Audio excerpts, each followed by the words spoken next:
Somewhere beneath the surface of the Mediterranean, stone arches stretch into the dark water. Walls that were once part of busy harbours now sit meters below the waves. Roads that Roman engineers carved into coastal rock disappear at the shoreline and seem to continue into the sea. And in a handful of places around Italy, Greece and the Near East, there are structures that nobody has fully explained, corridors, tunnels and channels that appear to lead toward the water or even beneath it. So here is the question that pulls this whole investigation together. Did the Romans deliberately build hidden underwater routes, secret passages, concealed access ways, covert corridors beneath bays and harbours? Or is that idea something that grew from a much more ordinary reality? Is this a story about genuine military secrecy and engineering ambition? Or is it what happens when people look at the remains of ancient technology through modern eyes and start to imagine something far more dramatic than what was ever there? That question does not have a clean answer, and honestly that is what makes it worth asking. When you stand at certain points along the Italian coastline and look down through clear water, you can see things that trigger something instinctive. You see the geometry of human construction, right angles, deliberate curves, massive blocks arranged with obvious purpose, sitting in a world where we do not expect to find human construction at all. There is something about submerged architecture that does not let your imagination rest. It demands an explanation. It makes you wonder what it was for, who used it, and whether the official version of history is leaving something important out. That instinct is not wrong, but it needs to be tested carefully, because the Mediterranean coastline has changed dramatically over 2,000 years. Land that was once above water is now submerged. Harbours that were built at sea level are now sitting several meters down.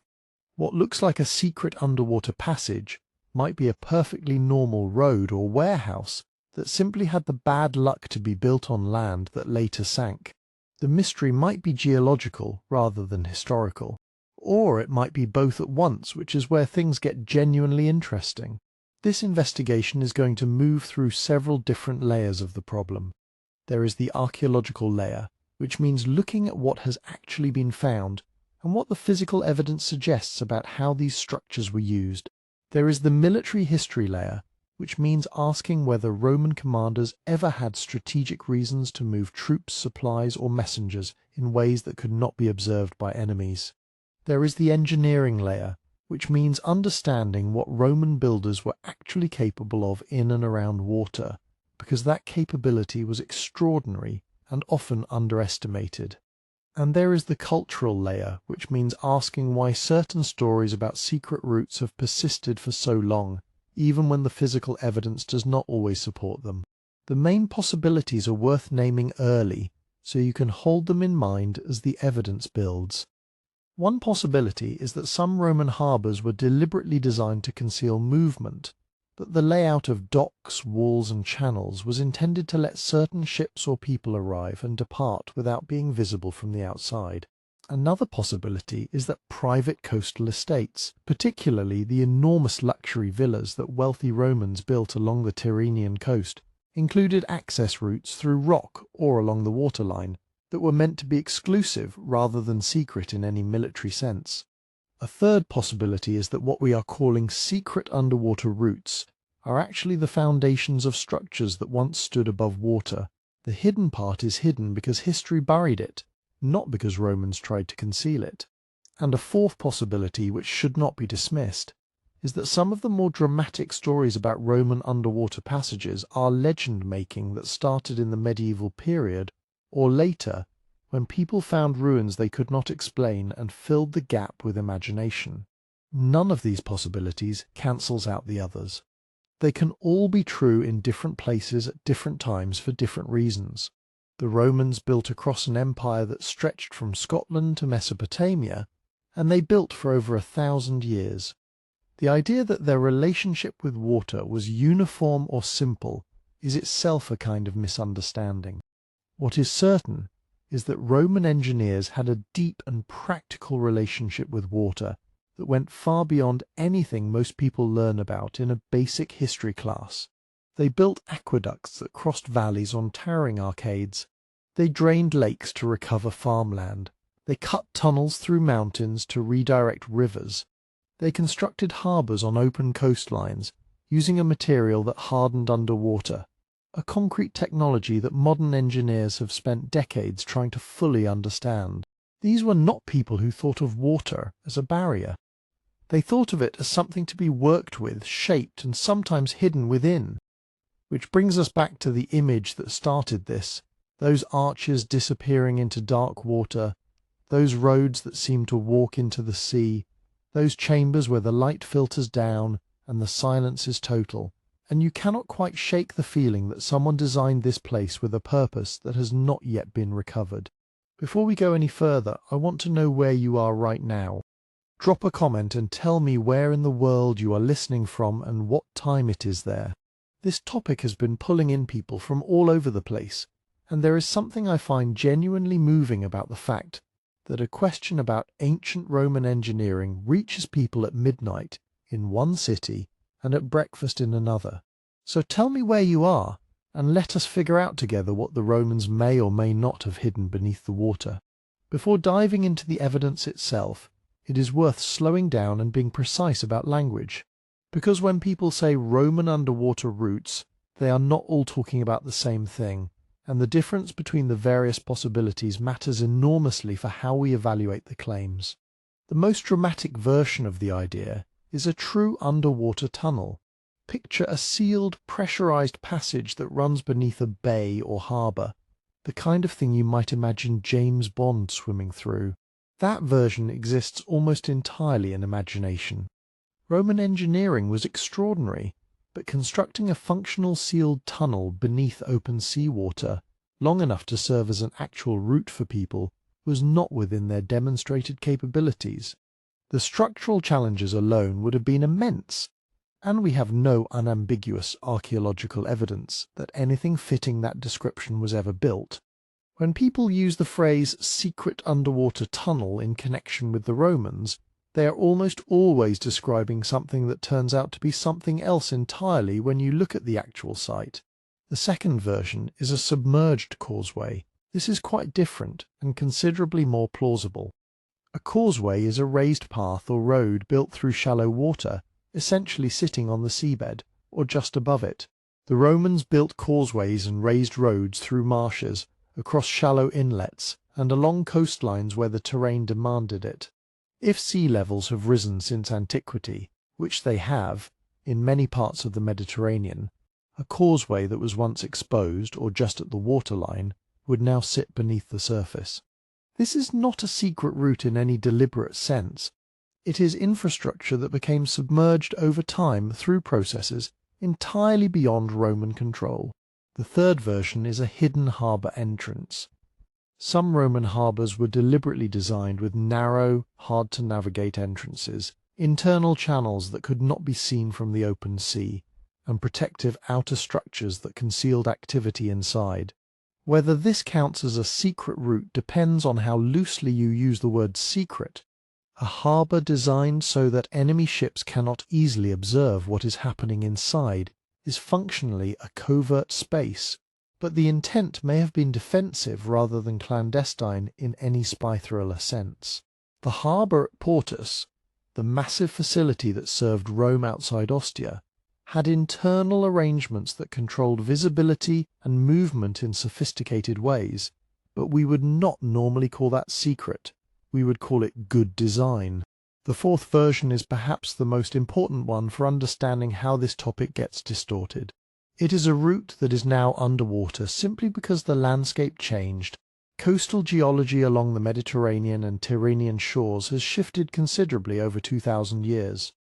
Volcanic activity, particularly around the Bay of Naples, has caused some coastlines to sink by several meters in a process called bradyseism, slow subsidence of the ground itself. Areas that were once dry land with buildings, roads, and harbours on them are now beneath the water. When modern divers or researchers find what looks like a passage, a corridor, or a channel in those submerged zones, the instinctive interpretation is that it was built to be underwater, but often it was built on dry land, and the water came later. This is where the distortion tends to start. You find ruins in water. You see geometry that looks deliberate. You see corridors and chambers. And because you're encountering them in an underwater context, you assume the water was always part of the design. You imagine that Romans built something specifically intended to be accessed through water, perhaps for secrecy, perhaps for protection, perhaps for some ritual or military purpose we no longer understand. But the more mundane and frequently more accurate explanation is that you're looking at a perfectly ordinary building, a warehouse, a bathhouse, a storage facility, a section of road that has simply had the misfortune of being swallowed by a coastline that shifted. Modern language compounds the problem. When websites, documentaries, and books describe these structures, they reach for dramatic vocabulary because dramatic vocabulary attracts attention. An ordinary submerged road becomes a secret passageway. A partially flooded grotto attached to a coastal villa becomes a covert escape route used by emperors. A harbour channel that is difficult to navigate becomes a hidden military lane. None of these descriptions are necessarily outright lies, but they load the evidence with implications that the evidence itself does not carry. Each small exaggeration compounds the ones before it, and eventually the popular understanding of what the Romans built underwater diverges significantly from what archaeologists have actually documented. This is not a reason to be cynical about the topic. It is a reason to be careful about it, which is a different thing. The underlying archaeology is genuinely fascinating, and there are real questions about Roman intent that have not been fully resolved. But those questions can only be approached honestly if we are precise about what type of structure we are actually looking at before we start drawing conclusions about why it was built. The myths surrounding submerged Roman structures tend to follow a predictable pattern. First, ruins are discovered that are partially underwater and partially exposed, disconnected from the landscape that would originally have given them context. Without that context, their purpose is not immediately obvious. Second, someone proposes an imaginative explanation, often inspired by other stories or legends associated with a nearby site. Third, that explanation gets repeated in popular sources without the qualifications and caveats that the original researchers may have included. And fourth, the story takes on a life of its own, circulating in travel guides and online content, and eventually becoming what people expect to hear when they visit the site. Archaeology then has to do the difficult work of peeling that story back to reach the actual evidence underneath it. Defining terms before judging intent is not pedantry. It is the only way to have an honest conversation about this material. When someone claims the Romans built secret underwater routes, the first thing to ask is, what kind of structure are we actually discussing? Is it underground and truly waterproof? Is it submerged now but built originally above water? Is it a water management feature, a channel, a drain, a cistern that was never intended as a route for people at all? Is it a defensive architectural feature that restricted visibility without necessarily being secret in a clandestine sense? Each category demands a different kind of evidence and a different kind of interpretation. For the rest of this investigation, the evidence is going to be organized around those categories rather than around the sensational framing that usually drives these stories. The goal is not to dismiss the idea that Romans used water strategically and sometimes in ways that concealed movement. That idea is actually quite defensible, as the evidence will show. The goal is to reach that defensible core by passing through the layers of misunderstanding and exaggeration that have accumulated around it. And the core itself is worth reaching, because what emerges when you strip away the dramatic framing is something more interesting than a spy tunnel beneath the Mediterranean. It is a picture of a civilization that understood water, its weight, its movement, its capacity to carry and to conceal, its value as a barrier and as a road, with a depth of practical knowledge that shaped every major harbour, every coastal fortress, every waterfront estate from Britain to Egypt. The Romans did not just build near water, they built with water as an active part of the design.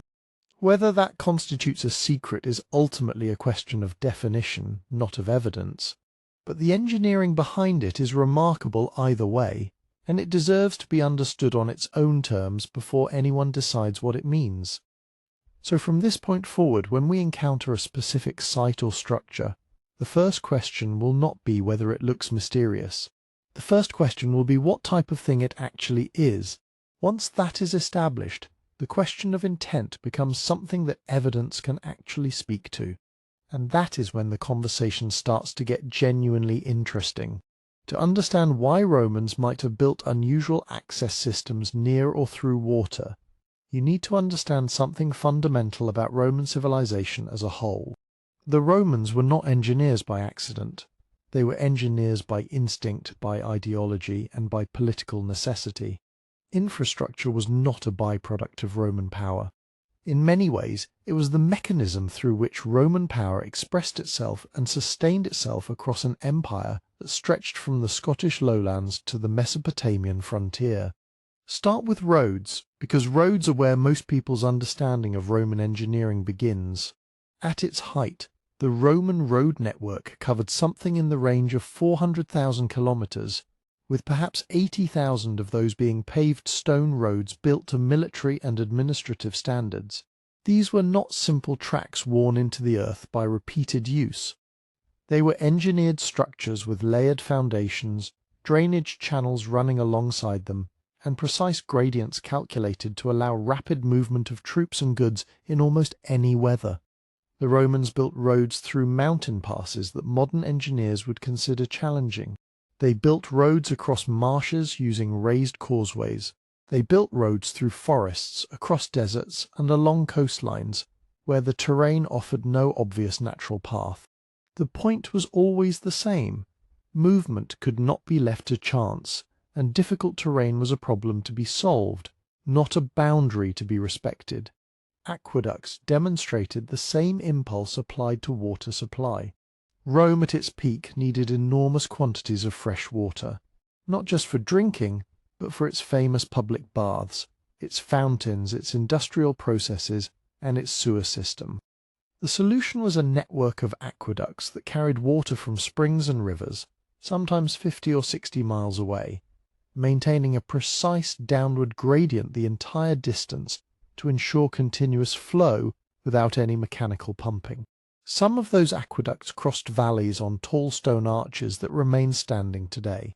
Others ran underground through tunnels cut through solid rock.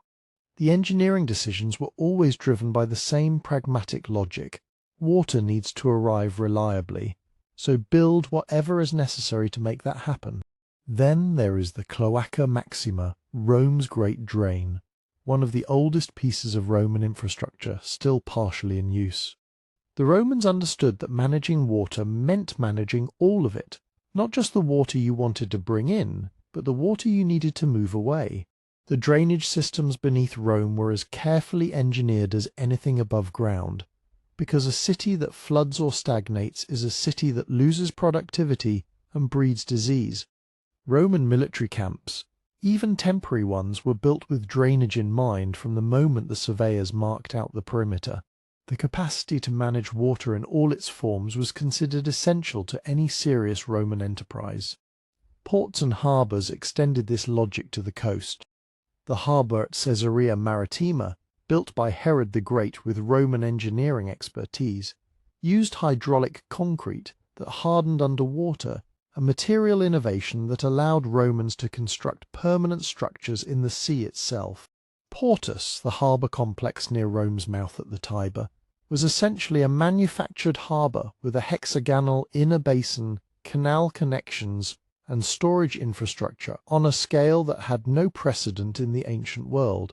Roman military harbours incorporated features designed to control access, visibility, and movement in ways that reflected sophisticated thinking about security as well as logistics.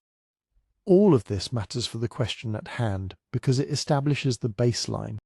When we ask whether Romans might have built unusual marine access systems, channels, concealed routes, underwater passages of various kinds, we are not asking whether a civilization with that ambition could have been motivated to do so.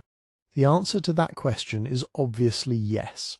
A culture that cut tunnels through mountains to carry aqueduct water that manufactured harbour basins in open sea, that built raised roads across coastal marshes, would not have hesitated to construct a specialised access route through difficult terrain near water if there was a sufficiently clear reason to build one. This is the point where Roman pragmatism becomes relevant to separating plausible engineering from modern fantasy, because the Romans, despite their ambition, were not theatrical engineers. They did not build spectacular things for the pleasure of spectacle alone. When Nero reportedly constructed elaborate subterranean spaces and passage systems, those projects always had a practical or political purpose layered into them, even when the aesthetic dimension was significant. Roman engineering followed function. The engineering was sometimes astonishing in its sophistication, but it was almost never gratuitous. An underwater passage built purely to be mysterious or to impress visitors with its strangeness would have been deeply out of character. A passage built to move troops, to supply a garrison, to allow a political figure to come and go without being observed by rivals, or to connect a villa to a private landing point. Those motivations fit comfortably within the Roman way of thinking about what construction was for. This distinction matters because the modern temptation when encountering Roman ruins in dramatic settings is to imagine equally dramatic purposes. We see a submerged corridor near a former imperial villa, and we reach for the explanation that makes the best story. The emperor fled through here. Assassins were held in cells below the waterline. Messages were passed between conspirators through a tunnel beneath the bay. These stories are appealing precisely because they treat Roman engineering as stage scenery for political drama. But Roman engineering was not designed around drama. It was designed around control of movement, of supply, of territory, of perception. And that last word, perception, is where infrastructure acquired its political dimension. Roman emperors and magistrates understood that the built environment communicated authority. An aqueduct delivering water to a provincial city told its inhabitants that Roman power reached them even in the practical business of daily life. A straight road cutting across a landscape that was previously difficult to traverse announced that Roman order had reorganized the land itself. A harbour built where none had existed before demonstrated that Rome could impose its will on geography. The statement was not always explicit, but it was always present. Infrastructure was how Rome made itself legible across an empire too large for any single person to see. It was the physical vocabulary of governance. This means that when Romans invested in unusual coastal or marine construction, the engineering and the political statement were almost certainly intertwined. A protected harbour entrance served a defensive function, but it also declared that the activity behind it was under Roman control and that the sea itself was a domain Rome had organized. A coastal road that dipped into marshland and emerged on the other side was logistically useful, but it also demonstrated that Rome did not accept natural obstacles as permanent features of the political landscape. So when we look at sites where Roman construction meets the water in unexpected ways, we should not be asking whether Romans had the imagination for secret or unusual projects. That question answers itself. We should be asking what specific function each structure served within the larger Roman framework of movement, supply, and control, and whether the evidence at each site is consistent with a practical explanation, a political one, or some combination of both. The engineering always had a reason. Finding that reason is simply a matter of reading the structure carefully enough. And as the next sections will show, the methods Romans used to build in and near water were sophisticated enough that the structures they left behind can still surprise us, even when we know exactly how they were built. The previous section established that Romans had both the motivation and the ideological framework for ambitious marine construction. What made that ambition physically possible was a material innovation so consequential that its full significance is still being studied by engineers today.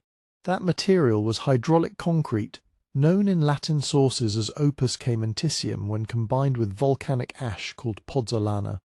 When this ash, sourced primarily from the region around Pozzuoli in the Bay of Naples, was mixed with seawater and lime, The resulting compound did not simply resist water, it actually hardened through a chemical reaction that seawater accelerated.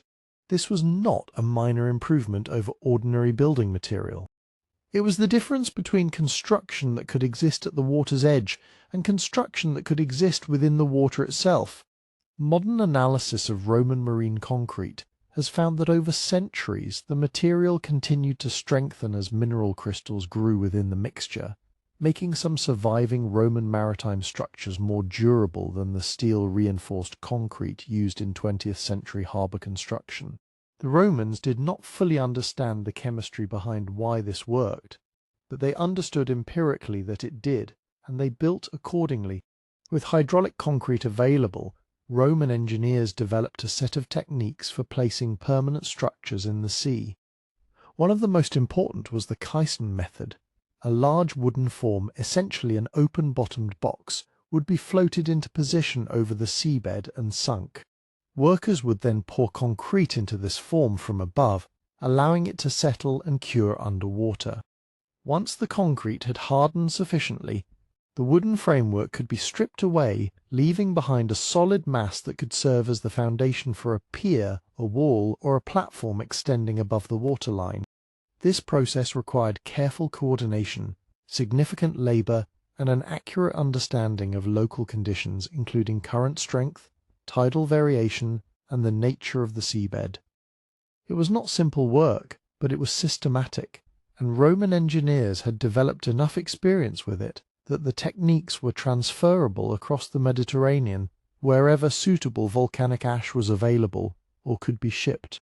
From these foundations rose the physical vocabulary of Roman maritime infrastructure.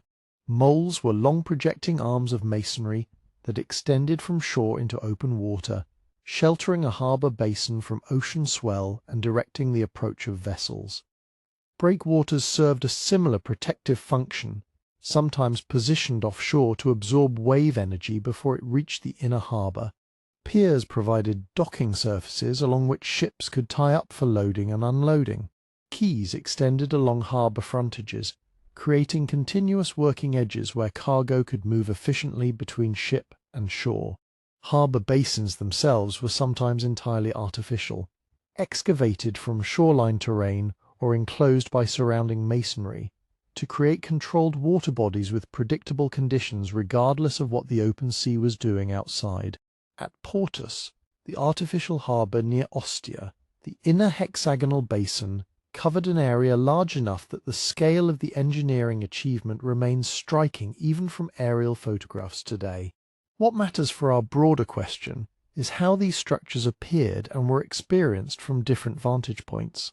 A Roman harbour seen from the sea was a system of projecting masonry arms, rising walls, and enclosed water. Seen from the shore, it was a complex of warehouses, ramps, administrative buildings, and waterfront infrastructure. But seen from underwater, or partially submerged after centuries of coastal subsidence and sea level change, those same structures take on a different character entirely. Corridors formed by parallel retaining walls, chambers that once held supplies or machinery, channels that guided water flow through sluices and gates. To a modern observer approaching such remains without their original context, the honest engineering function of these spaces can look like something more mysterious, a hidden route, a concealed passage, a system designed for secrecy, rather than logistics. This is not an unreasonable mistake to make. It is simply the result of seeing functional infrastructure stripped of the activity that once made its purpose self-evident. Roman engineers did work beneath the water in more direct ways as well, though we should be careful not to overstate their underwater capabilities. Roman divers, called urinatores, were a recognized category of skilled workers who operated across the Mediterranean. They retrieved objects from sunken ships, inspected harbour structures, cleared fouled anchors, and performed maintenance work on underwater foundations. Ancient sources describe them using weighted belts to descend quickly and holding their breath for the duration of their work, with no evidence of anything resembling supplied air diving equipment. This meant that the depth and duration of underwater work was genuinely limited by human physiology. A skilled freediver could work effectively to perhaps 10 or 15 meters in calm conditions, but complex construction or precise surveying at significant depth was simply beyond what breath-hold diving allowed. Roman underwater work was therefore concentrated in relatively shallow coastal zones, and construction that required precision was executed from the surface using formwork from temporary cofferdams that pumped or baled water away from the work area, or through the caisson method already described. The choice of where to build and how to build it was shaped significantly by natural conditions that Roman surveyors would have assessed before any major project began. Coastal geology determined what kind of foundation was available, and how deep a structure needed to extend before reaching stable material. Sediment patterns determined how quickly siltation would threaten a harbour entrance or reduce the depth of a basin, which is why Roman harbours often incorporated channels designed to use tidal scour to keep their approaches clear. Current patterns affected the design of harbour entrances, which needed to allow ships to enter and exit without being driven onto masonry by an unfavourable set of water. Prevailing wind directions shaped the orientation of protective moles. None of these considerations were abstract. They were practical constraints that engineering choices had to satisfy, and the evidence from surviving Roman harbour sites suggests that Roman engineers read these conditions with considerable skill. Where the engineering intersects with the mystery of hidden or secret routes is precisely in these functional details.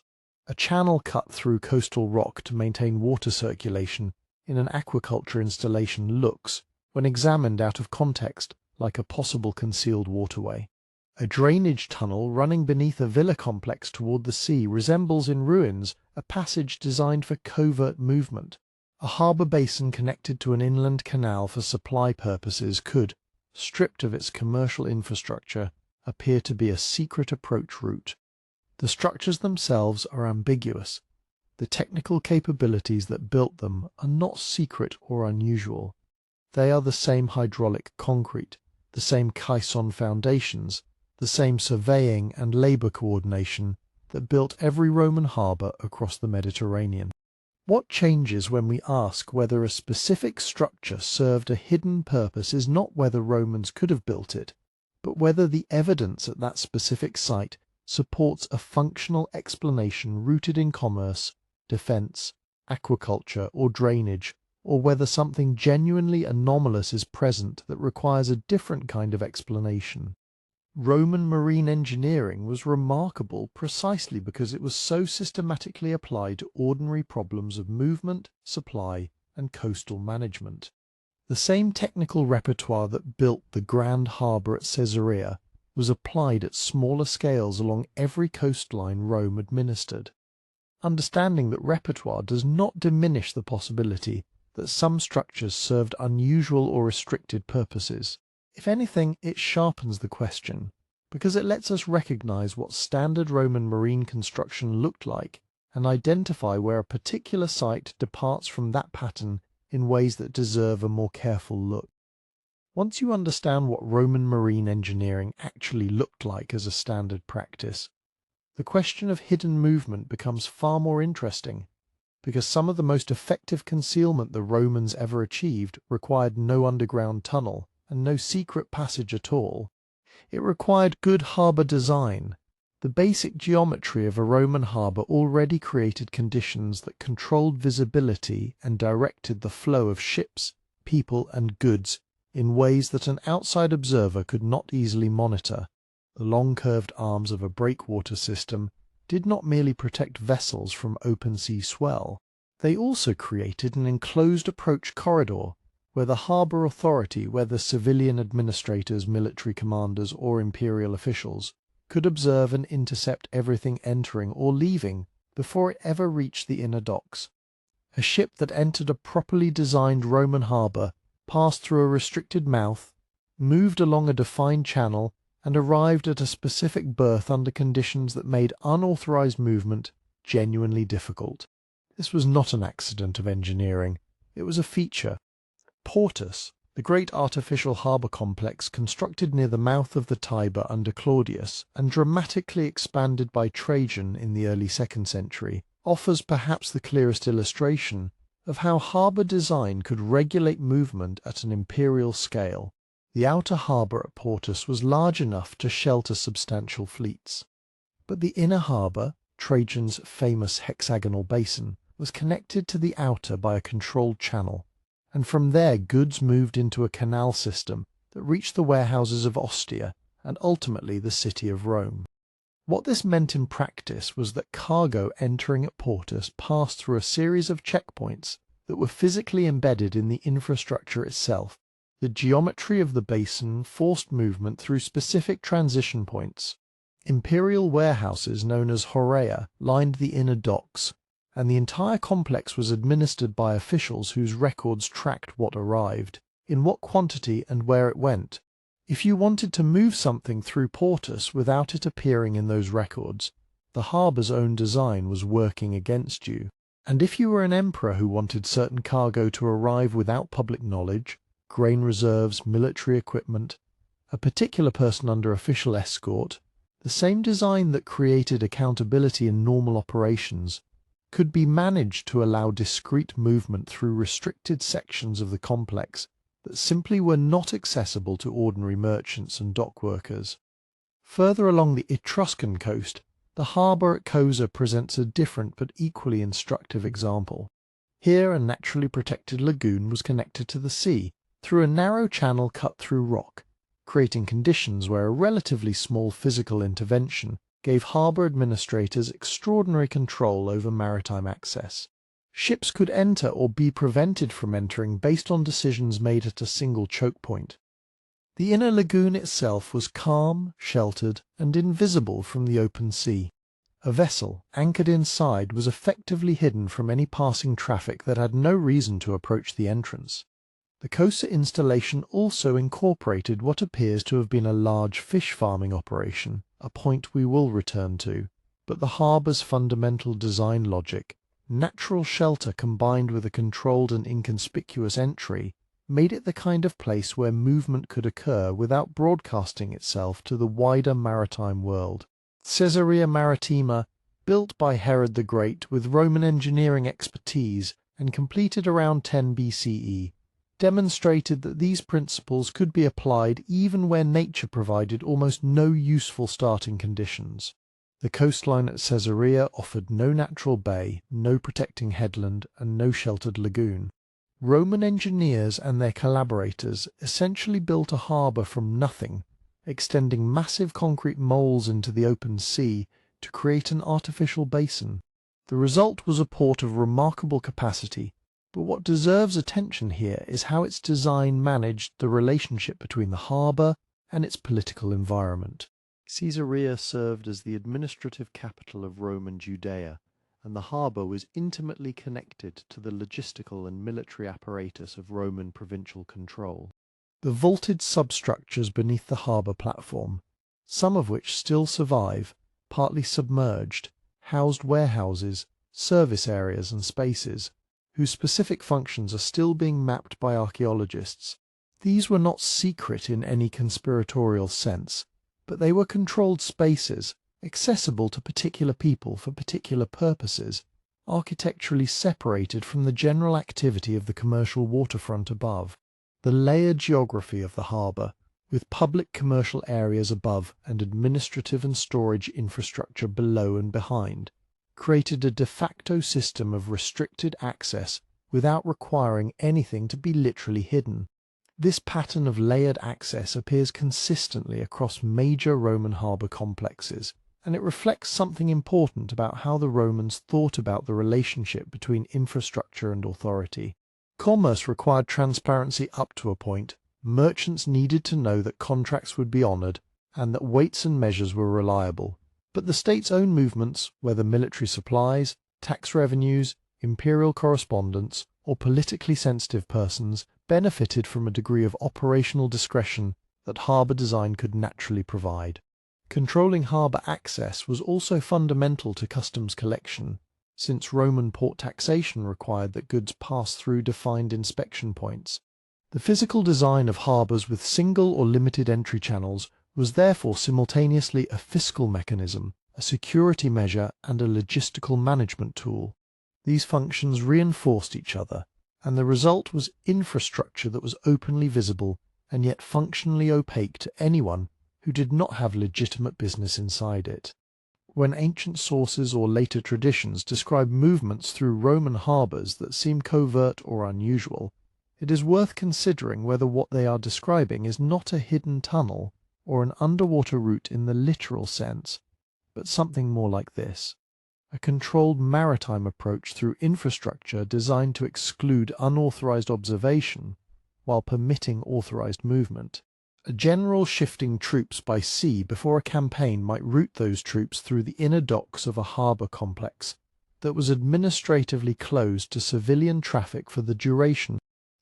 An emperor receiving an emissary he did not wish to acknowledge publicly might arrange arrival through a section of harbour accessible by private quay rather than the main commercial waterfront. Imperial grain shipments might arrive at restricted warehouse districts rather than open docks. None of this required secret tunnels. It required exactly the kind of controlled layered harbour infrastructure that Roman engineers built as a matter of standard practice. The concept of movement hidden in plain sight deserves its own weight here. In a harbour that processed thousands of amphoras of wine and olive oil, hundreds of vessels, and the administrative records to match, a single cargo moving through a restricted section of the same complex was hidden not by concealment, but by context. It was there, technically visible to anyone who could access that section of the harbour, but invisible to the general awareness of a busy commercial port in the way that something can be invisible when it is merely one unremarkable element in a vast functioning system.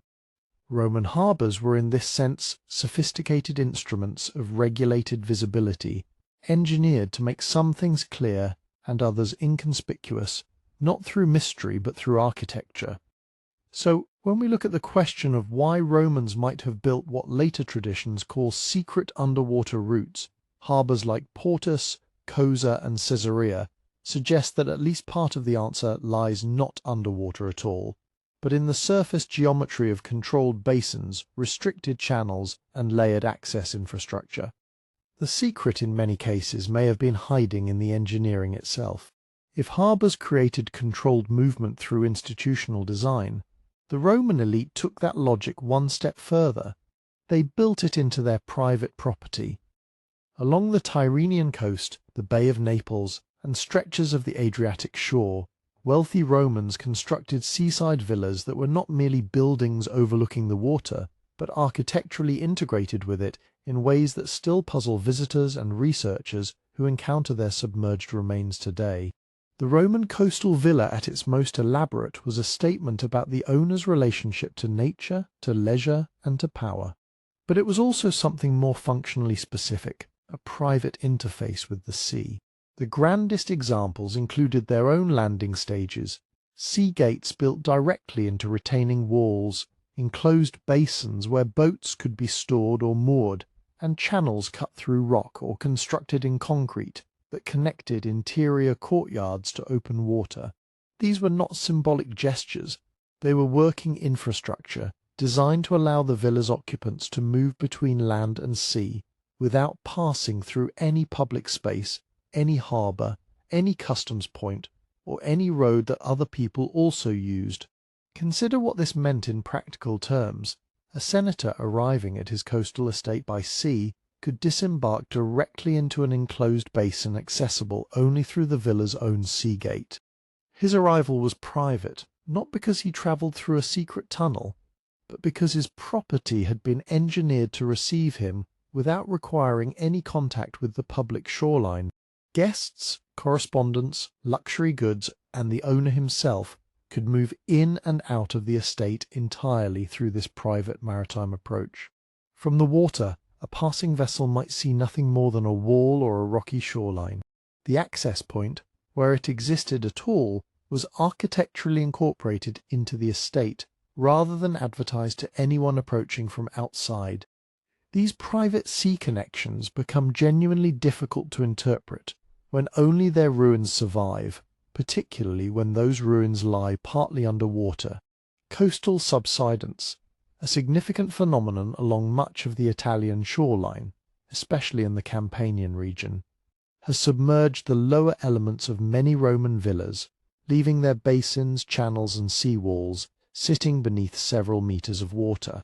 A structure that was originally a sheltered private boat dock at the edge of an estate now reads to someone exploring it underwater as a mysterious submerged enclosure with no obvious connection to the building above. The functional logic that made it comprehensible has been partially erased by geological change.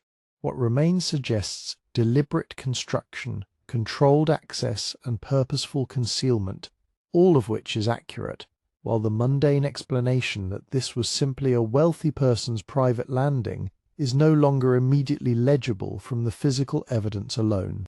The piscine complicate this picture further. Roman fish ponds were a significant feature of elite coastal estates, and the most ambitious examples were not the simple freshwater pools one might imagine, but elaborate saltwater installations that required direct communication with the sea to maintain the tidal circulation that kept marine fish alive. Cicero, in one of his letters, mocked the aristocratic obsession with these pistonae, sarcastically referring to certain wealthy contemporaries as the pistonari, the fish pond men, more concerned with their prized mullet than with the political crises of the Republic. The joke landed precisely because the phenomenon was real and widely recognized. Maintaining elaborate marine fish ponds was a serious investment and a serious status marker, and the engineering required to sustain them was correspondingly sophisticated. A functioning saltwater piscina needed channels or pipes connecting it to the sea, mechanisms for controlling water flow as tides shifted, and in some cases, separate enclosures for different species with different salinity or temperature requirements.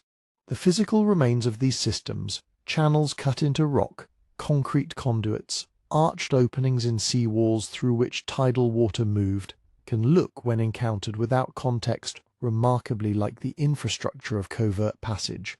An opening in a coastal wall large enough for tidal flow to supply a fish pond is also, incidentally, large enough for a small boat. A channel running from a villa's interior courtyard to the sea, designed for water management, follows the same basic geometry as a channel designed for private access. The purposes are completely different, but the physical forms overlap enough that later observers, and some modern ones, have occasionally misread piscinae infrastructure as something more dramatic than aquaculture.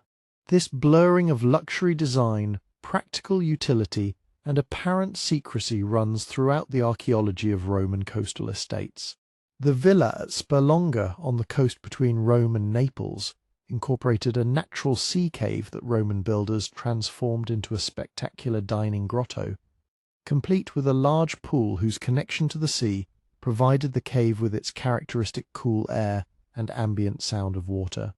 The result was architecturally extraordinary, experientially private, and physically connected to the sea through what amounted to a natural sea gate. Whether or not Tiberius, who is associated with the site, ever used that cave for anything other than theatrical dinner parties, the structure itself presents to a later observer all the features one might expect of a covert marine access point: a cave, a water connection, an enclosed space hidden from the road associated with a powerful individual. The gap between what the space actually was and what it looks like it might have been is significant, and that gap is where later legend reliably takes root. The villas of Baiae, which we will examine in more detail shortly, represent perhaps the densest concentration of this kind of ambiguous coastal architecture anywhere in the Roman world. But the pattern extends well beyond that one region. Along the coast of Latium, in Campania, along the Adriatic shore, and in coastal provinces from North Africa to the eastern Mediterranean, Roman elites built private waterfront estates with direct sea access that served mundane but privileged purposes: leisure, fishing, private travel, the receipt of goods, and whose underwater remains now present as curious, controlled, and hard to explain through ordinary categories. What this means for the broader question of secret underwater routes is worth stating directly. Not every hidden marine structure in the Roman world was hidden in any intentional sense. Some were simply private. The distinction between privacy and secrecy is crucial here, and it is one that later observers, medieval chroniclers, Renaissance antiquarians, 19th century travellers, and occasionally modern enthusiasts have not always maintained. A structure that excluded the general public was doing so because it was the exclusive property of a wealthy individual, not because it was a covert military or imperial installation. The effect on an outside observer might feel similar. Here is something I cannot access, cannot fully see, and cannot easily explain. But the reason for that inaccessibility tells an entirely different story, depending on whether the structure belonged to a senator's fish pond or a general supply operation. The Roman elite's investment in private maritime architecture was, in this sense, a machine for generating mystery. It created real physical features, enclosed basins, underwater channels, sea gates, submerged courtyards that were genuinely difficult to access and genuinely unusual to encounter. It left ruins that lie underwater and resist straightforward interpretation. And it did all of this in service of something far more prosaic than secret military operations: the Roman aristocratic desire to have an exceptional seaside home, complete with its own fish, its own boats, and its own quiet entrance from the sea. The secrecy was social rather than strategic, a matter of class and property rather than conspiracy. But ruins do not carry that explanation on their surfaces, and so the structures that wealthy Romans built for private pleasure have spent centuries being mistaken for something far more deliberately mysterious than they ever were.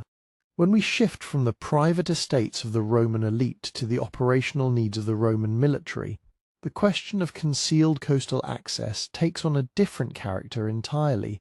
It becomes less about social privacy and more about genuine strategic advantage, which makes it worth examining seriously rather than dismissing, but also worth subjecting to the same discipline we have applied elsewhere. The fact that a military motive for concealed coastal routes is plausible in principle does not mean that specific physical evidence supports a specific claim about any particular location. Rome's military history gave its commanders repeated reasons to think carefully about coastal vulnerability and coastal opportunity. Piracy was a persistent reality in the Mediterranean world for centuries before Pompey's famous campaign against the Cilician pirates in 67 BCE largely suppressed it as an organized force. Before that suppression, coastal communities and even isolated coastal installations faced genuine risk from seaborne raiders who knew how to exploit unguarded landing points. A harbour that advertised itself openly was also one that announced itself to anyone with hostile intentions. Roman coastal fortifications, watchtowers, and the general preference for elevated, defensible coastal positions all reflect awareness that the sea was not simply a highway for friendly traffic. It was also a vector for threat, and managing that threat required thinking carefully about which access points were visible, which were concealed, and who controlled each one. Civil war introduced a different set of pressures. The late Republic and the imperial period both saw prolonged stretches of internal conflict, during which the political and military landscape of the Italian coast was genuinely contested. During the wars between Caesar and Pompey, between the triumvirs and the assassins, between Octavian and Antony, the movement of troops, money, and correspondence along the Italian coastline carried obvious risks. A commander who needed to move reinforcements or supplies without advertising the operation to an opposing faction had real incentives to think about routes that bypassed the main ports and their inevitable observers. Whether those incentives translated into permanent engineered infrastructure or into more improvised arrangements is a different and more important question. Rome's military tradition was in fact heavily oriented toward improvisation and field engineering, precisely because permanent solutions were not always available or desirable. Roman legions were famous for their ability to construct field fortifications, temporary bridges, and improvised river crossings in the course of active campaigns. The same engineering capacity and organizational flexibility that allowed a legion to build a bridge across the Rhine in 10 days also allowed a coastal commander to identify and exploit a sheltered cove, cut a rough path through vegetation to a concealed beaching area, or requisition a private estate's seagate for military purposes. None of this required the prior existence of a vast permanent network of underwater passages. It required only the standard Roman military combination of practical observation, good engineering skill, and the authority to use whatever local resources an operation demanded. This distinction between temporary improvisation and permanent engineered infrastructure matters enormously when evaluating claims about secret Roman coastal routes. A temporary military use of an existing natural inlet or a privately owned seagate leaves virtually no distinctive archaeological trace. The operation happened, it served its purpose, and the water erased whatever footprints the soldiers left on the beach. A permanent engineered installation, by contrast, a purpose-built tunnel, a formally constructed underwater passage, a dedicated covert harbour cut from rock at military expense, would leave exactly the kind of substantial physical evidence that Roman engineering consistently produced elsewhere. If Rome had systematically built permanent covert landing facilities along strategically sensitive coastlines, we would expect to find them in something like the way we find their roads, their aqueducts, and their harbours, as recognizable structural remains with coherent engineering logic, traceable along meaningful routes. What we actually find is more ambiguous. There are coastal installations whose military function seems plausible or even likely, but whose specific design resists confident interpretation. The Roman naval base at Misenum, which anchored the Western Mediterranean fleet, and whose remains include extensive subterranean cisterns and engineering works, clearly had infrastructure designed to support large-scale maritime operations that were not meant to be fully visible to civilian observers. The Portus Iulius complex near Baiae, constructed by Agrippa in the late 1st century BCE and connecting two lakes to the sea through channels, served explicitly military purposes and involved the kind of controlled, non-public maritime access that could reasonably be described as strategically discreet. These are real examples of Roman military coastal engineering that involved elements of controlled or concealed access. They are also thoroughly documented, structurally substantial, and archaeologically traceable. They look like what permanent Roman military infrastructure always looks like: large, deliberate, and built to last. The problem with extending this logic to a broader network of secret underwater routes is that the intermediate evidence between these substantial and documented military installations and the romantic vision of hidden passages connecting strategic points along the coast does not hold together. What fills the gap is largely speculation that follows the contours of physical features which were built for other purposes entirely: private villa seagates, fish pond channels, submerged retaining walls, natural coastal formations that Roman builders sometimes incorporated into estate designs.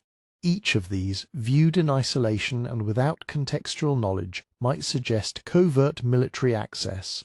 Viewed within the full picture of Roman coastal development, most of them suggest wealthy civilians enjoying their shorefront property.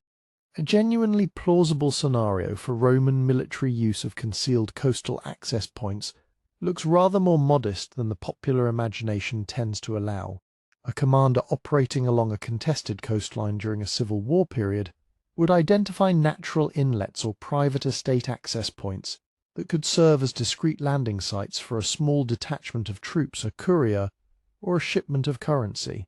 He would use them, communicate their locations through the military's own courier systems, and move on. The concealment was situational rather than architectural, a matter of choosing the right location at the right moment rather than building permanent hidden infrastructure. This kind of operational discretion is entirely consistent with Roman military practice and requires no extraordinary engineering explanation. What it does not produce is the archaeological signature that would support claims about a designed underwater network. Covert landings of this kind leave no permanent trace that distinguishes them from ordinary private use of the same locations. The senator's private seagate and the commander's temporary landing point look identical in the archaeological record, because they are physically identical. One was simply used by a different person for a different purpose on a particular day in a particular year. The water keeps no reliable record of the distinction. This means that the honest answer to whether Roman military operations involved covert coastal landings is almost certainly yes, in the ordinary and unsurprising sense that competent commanders in a complex political landscape used available coastal access points discreetly when circumstances required it. It does not mean that Rome invested in a purpose-built network of secret underwater infrastructure for military use. The operational logic that would drive military commanders toward improvised concealment is precisely the logic that argues against the permanent engineering of covert routes. Once you build something permanently into the landscape, it stops being secret in any meaningful sense.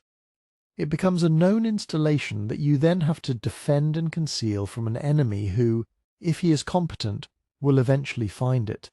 The military case for secret underwater routes turns out, on close examination, to be a strong case for something much simpler: tactical flexibility, opportunistic use of existing coastal features, and the kind of operational discretion that Roman commanders exercised as a matter of course without leaving dramatic physical traces for later generations to puzzle over.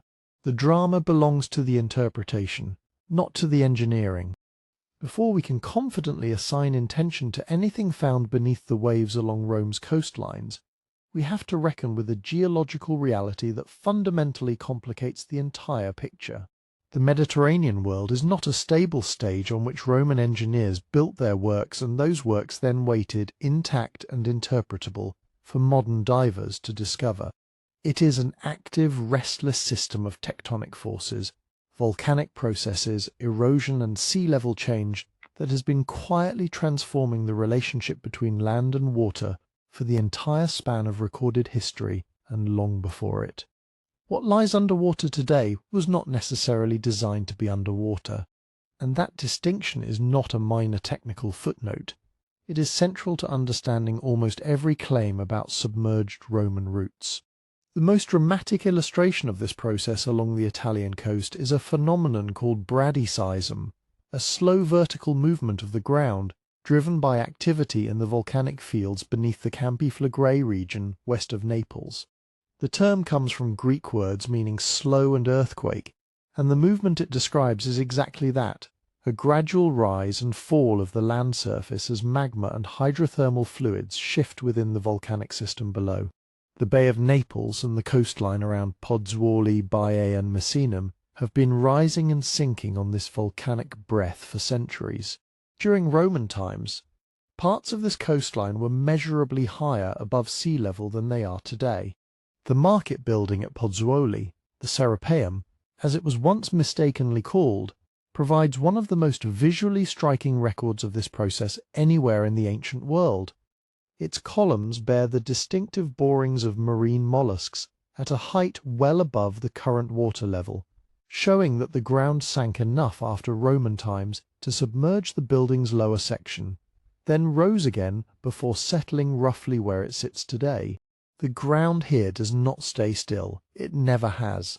The consequence for Roman coastal archaeology is profound.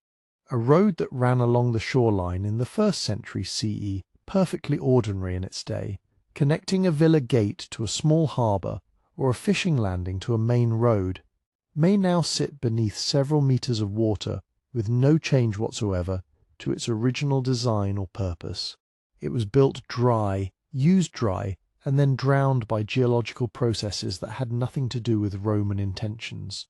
A diver who encounters it today sees a stone-paved route disappearing into the sea and may naturally wonder whether it was built as an underwater feature, whether it served some covert purpose, whether Roman engineers deliberately carried it below the waterline for reasons that remain to be understood. The answer in many cases is simply that the sea came to it. It did not go to the sea. This is not a speculative concern raised to dismiss interesting evidence. It is a documented reality, visible at multiple sites around the Bay of Naples and across the broader Mediterranean coast. At Baiae, an entire section of what was once a thriving resort town of Imperial Rome now lies submerged in the bay. Not because anyone hid it there, but because Bradyism gradually lowered the land beneath it. The structures visible to divers and archaeologists working the submerged city of Baiae include paved areas, mosaic floors, the bases of statuary, building foundations, and what appear to be sections of connecting pathways. None of this was designed to function underwater. All of it functioned in air, in daylight, as part of a conspicuously luxurious landscape.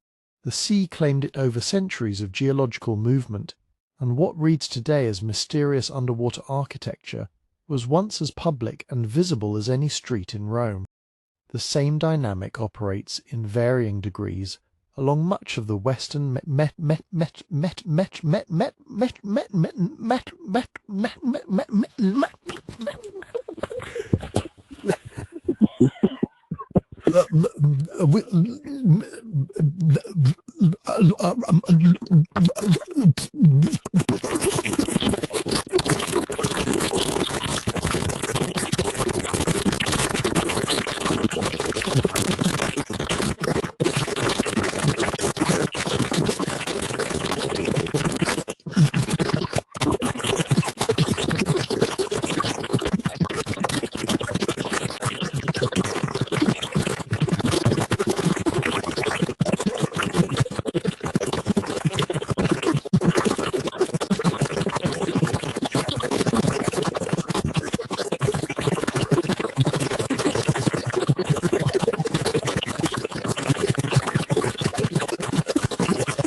Sea levels have risen globally since the end of the last glacial period, and that long-term trend has been locally amplified or complicated by tectonic subsidence, sediment compaction, and the specific volcanic conditions of regions like the Campi Flegrae.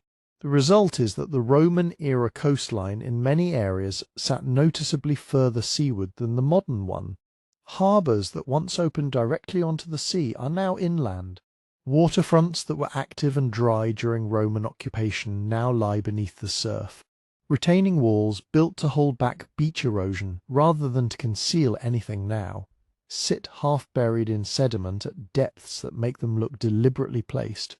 The entire geometry of land and water has shifted, and interpreting submerged Roman structures requires that shift to be the first assumption rather than the last resort. Erosion adds another layer of complexity. Coastal erosion can remove the higher ground on either side of a low-lying path, leaving the path's paved surface as a raised feature that appears to extend into the water. when in fact it simply remains where it was always laid while the surrounding terrain has been cut away. Sediment movement can bury sections of a road and expose others, creating gaps and apparent underwater extensions that reflect depositional patterns rather than original design. A Roman coastal road that ran continuously along a now eroded headland might appear, from underwater observation, as a series of disconnected paved sections at varying depths, suggestive of deliberate complexity, but actually a product of the sea's indifferent rearrangement of what was originally a straightforward piece of infrastructure. What this means in practical terms is that the question of whether a submerged route was intentionally built as an underwater feature, or was originally dry land later drowned by environmental change, is not merely academic. It is the question. If a paved way now visible beneath the bay at Baiae was always above water during the period it was in use, then its presence underwater today tells us nothing about Roman intentions regarding concealment or covert access. It tells us about Roman construction practices applied to ordinary dry land infrastructure, and it tells us about the geological history of the Campi Flegrei. The mystery in that case is not Roman, it is geological. Separating these two possibilities requires careful work. Archaeological investigations of submerged Roman sites use a combination of methods to establish the original relationship between a structure and the waterline at the time of its use. Marine sediment analysis, the biological indicators of intertidal versus deeper water conditions, the physical wear patterns on stone surfaces that indicate exposure to wave action or protected submersion, and the correlation of structural heights with known records of ground movement all contribute to building a picture of where the ancient shoreline actually stood. When that work has been done rigorously at sites around the Bay of Naples, the results have consistently supported the geological explanation for submersion over any interpretation of deliberate underwater construction. This does not close every question. There are genuinely intertidal features in Roman coastal architecture, fish ponds, channels and sluices designed to manage the movement of water between pools and the sea, that operated partly below and partly above the waterline even in Roman times. Distinguishing these from later drowned dry structures requires exactly the kind of contextual geological and archaeological judgment that easy storytelling about secret routes tends to skip. The shoreline is a palimpsest, written over repeatedly by both human engineers and geological forces, and reading it accurately demands that we hold both kinds of authorship in mind simultaneously. The drama of an underwater Roman road is real. The structures are genuinely there, genuinely ancient and genuinely impressive in ways that reward curiosity. But the sea that covers them is often less a conspirator in Roman secrets than a slow geological process that arrived long after the Romans were gone, claiming what they built without regard for what they intended. Understanding that process does not diminish the archaeology. It sharpens it, and it keeps the question of Roman intention honest. Baiae is where the abstract argument about geology and intention becomes something you can almost reach out and touch. If you put on a diving mask and slip below the surface of the bay just west of Naples, you will find yourself drifting above mosaic floors, past marble-faced walls, over the tessellated pavements of bathing halls that once hosted some of the most powerful people in the ancient world. The submerged city of Baiae is not a rumour or an interpretation. It is a place, and it is extraordinary. In its heyday, Baiae was the resort of Roman resorts, the place where emperors relaxed, where senators built villas of outrageous scale, where the air was warm and the volcanic springs fed natural hot baths that required no engineering at all, just the fortunate accident of living above a volcanic field. Julius Caesar had a villa here, so did Pompey, Cicero, and eventually the Emperor Nero, who found the place convenient in more than one sense. The poet Horace called it the finest bay in the world, and that assessment was not obviously wrong. The shoreline curved in a wide crescent, the water was calm and clear, and the wealth concentrated along that waterfront expressed itself in architecture of almost hallucinatory ambition. Villas ran down to the water's edge, their terraces cantilevered over the sea. Bath complexes with domed ceilings rivaled those in Rome itself. The town streets connected these properties to each other and to the larger network of roads serving the Bay of Naples, including the major naval base at Misenum just a few kilometres away. Then the ground moved. Not suddenly, not catastrophically in any single event that anyone recorded as a disaster, but gradually and persistently, in that same slow bradyseismic rhythm described earlier. The volcanic system beneath the Campi Flegrei breathed downward, and Baiae sank with it. Over the centuries following Rome's imperial peak, the parts of the town closest to the water became intertidal, then regularly submerged, then permanently lost to the bay. What had been a street became a channel.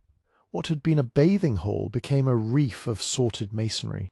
The famous villas, the ones where emperors had drunk wine and plotted politics, disappeared beneath the surface without anyone staging a dramatic farewell. The sea simply advanced, and the town retreated, and eventually the town stopped retreating, because the people who lived there left as the flooding made life increasingly impractical. What remains is a ghost town preserved in remarkable condition, precisely because the sea protected it from the more aggressive destruction that awaits exposed ruins, looting, quarrying for building material, the slow dissolution of mortar under centuries of rain. The submerged sections of Baiae were recognized as an archaeological site in the second half of the 20th century, and the Italian government eventually designated the area a protected underwater archaeological park. Divers can now swim guided routes through streets and courtyards, past the Nymphea, those decorative fountain rooms that wealthy Romans loved, and across floors where heating systems for the baths still survive in ghostly recognizable form. The statuary is gone, moved to museums or lost to clandestine salvage, but the architectural bones are intact enough to read. You can trace property boundaries, follow the line of a colonnaded walkway, and identify the rooms of bath complexes from the arrangement of their heated floors. It is precisely this visibility, this uncanny completeness of a drowned urban landscape, that makes Baiae such fertile ground for dramatic stories. When you can see streets disappearing into deeper water, you naturally wonder where they lead. When you trace a passageway along the floor of the bay, and it extends beyond the limits of comfortable visibility, the imagination fills in the darkness with purposes that the archaeology has not supplied. The stories of secret underwater routes at Baiae, of passages connecting the imperial villas to private landing points, of channels allowing discreet movement between properties, of submarine corridors serving the nearby naval installations, flow directly from the undeniable strangeness of the site. There is an ancient Roman city down there. Something must have been going on. What the archaeological evidence actually supports is more contained than the dramatic versions suggest. The submerged features at Baiae that have been systematically studied align with standard Roman coastal construction. The villas had marine elements, fish ponds, mooring points, small boat harbours that were designed to operate at the water's edge and therefore incorporated intertidal engineering as a matter of practical necessity. Some of these features involved channels and controlled openings that managed the movement of water and marine life, and it takes only a small imaginative step to reread such channels as routes for covert human passage. But the engineering tells a different story. The channels and sluices associated with Roman fish culture operations, pistonae as the Romans called them, were built at a scale appropriate to moving water and fish, not people. The openings are often too small for comfortable human passage, and their orientation and construction reflect the hydraulic logic of aquaculture rather than the tactical logic of secret movement. The broader street network visible on the bay floor connects the parts of the town that were originally connected above ground. The roads lead where roads lead to neighbouring properties, to the waterfront, toward the main routes that ran inland. If you follow a submerged street at Baiae, you are following the ordinary urban geometry of a Roman town that happened to be in a place where the ground later sank. The route was not secret. It was probably busy. It had neighbours along it, vendors perhaps, certainly foot traffic between the villas and whatever service buildings and workshops supported the luxurious life of the resort district. The submersion has aestheticized it, turned the mundane into the mysterious, but the original purpose was circulation between parts of a populated landscape in full public view. None of this is to say Baiae was a simple place with a simple history. It sat adjacent to one of Rome's most important naval bases, and the waters around it certainly witnessed movements that the participants preferred to keep quiet: the political intrigues, the private meetings, the arrivals and departures of people whose business was sensitive. Nero famously used the bay at Baiae as the setting for an attempt on his own mother's life, a plan involving a boat designed to sink. The area was absolutely a place where things happened that were not meant to be witnessed. But the mechanism for that privacy was geography and social control, not underwater engineering. Private villas with private harbours gave powerful people separation from public view without requiring any subterranean or submarine architecture at all. What Baiae offers as a case study is something more instructive than a confirmation of secret routes. It shows how genuinely spectacular archaeology generates genuinely irresistible narratives. The ruins are real, the setting is dramatic, the historical associations are lurid and compelling.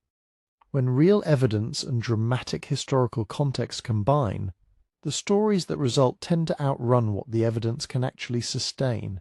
Baiae has been producing those stories for decades, and they persist not because archaeologists endorse them, but because the site itself, with its drowned streets and sunken splendour, seems to demand an explanation proportionate to its strangeness.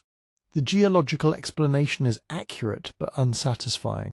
The secret route explanation is exciting but unverified. And so the two exist in a kind of permanent tension, with Baiae sitting quietly at the bottom of its bay, neither confirming nor denying anything. The instinct to imagine secret routes beneath Baiae, or beneath any dramatic Roman coastal site, does not come from nowhere. It is nourished by something entirely real. The Romans actually did build extraordinary things underground, and the evidence for their subterranean engineering is so impressive that it tends to expand people's sense of what was possible, sometimes beyond what was actually done. Start with the tunnels, because the Romans built remarkable ones on land. The most famous example near the Bay of Naples is the Crypta Neapolitana, a tunnel cut through the hill of Posillipo connecting Naples to Puteoli, the ancient Pozzuoli, along a route that would otherwise have required a long detour over difficult terrain. Roughly 700 metres long, wide enough for carts to pass, and lit at intervals by shafts cut down from above, it was operating by the late 1st century BCE and remained in use for centuries afterward. The geographer Strabo mentioned it with a kind of matter-of-fact admiration, describing it as dark and unpleasant but clearly functional, a piece of infrastructure treated as unremarkable by contemporaries even though it represented a significant engineering commitment. A little further away, near Cumae, another tunnel, the Grotta di Corceo, ran for over a kilometre through the same volcanic ridge, part of the network that connected the bay's settlements to the military infrastructure at Lake Avernus, which Marcus Agrippa had developed as an inland harbour for Rome's fleet. These were not secret passages in any meaningful sense. They were roads dark, confined, and probably unpleasant to travel, but roads nonetheless used by anyone with business on the other side of the hill. The military associations of the Cumae tunnel gave it a certain strategic character, but its existence was known and its route was documented.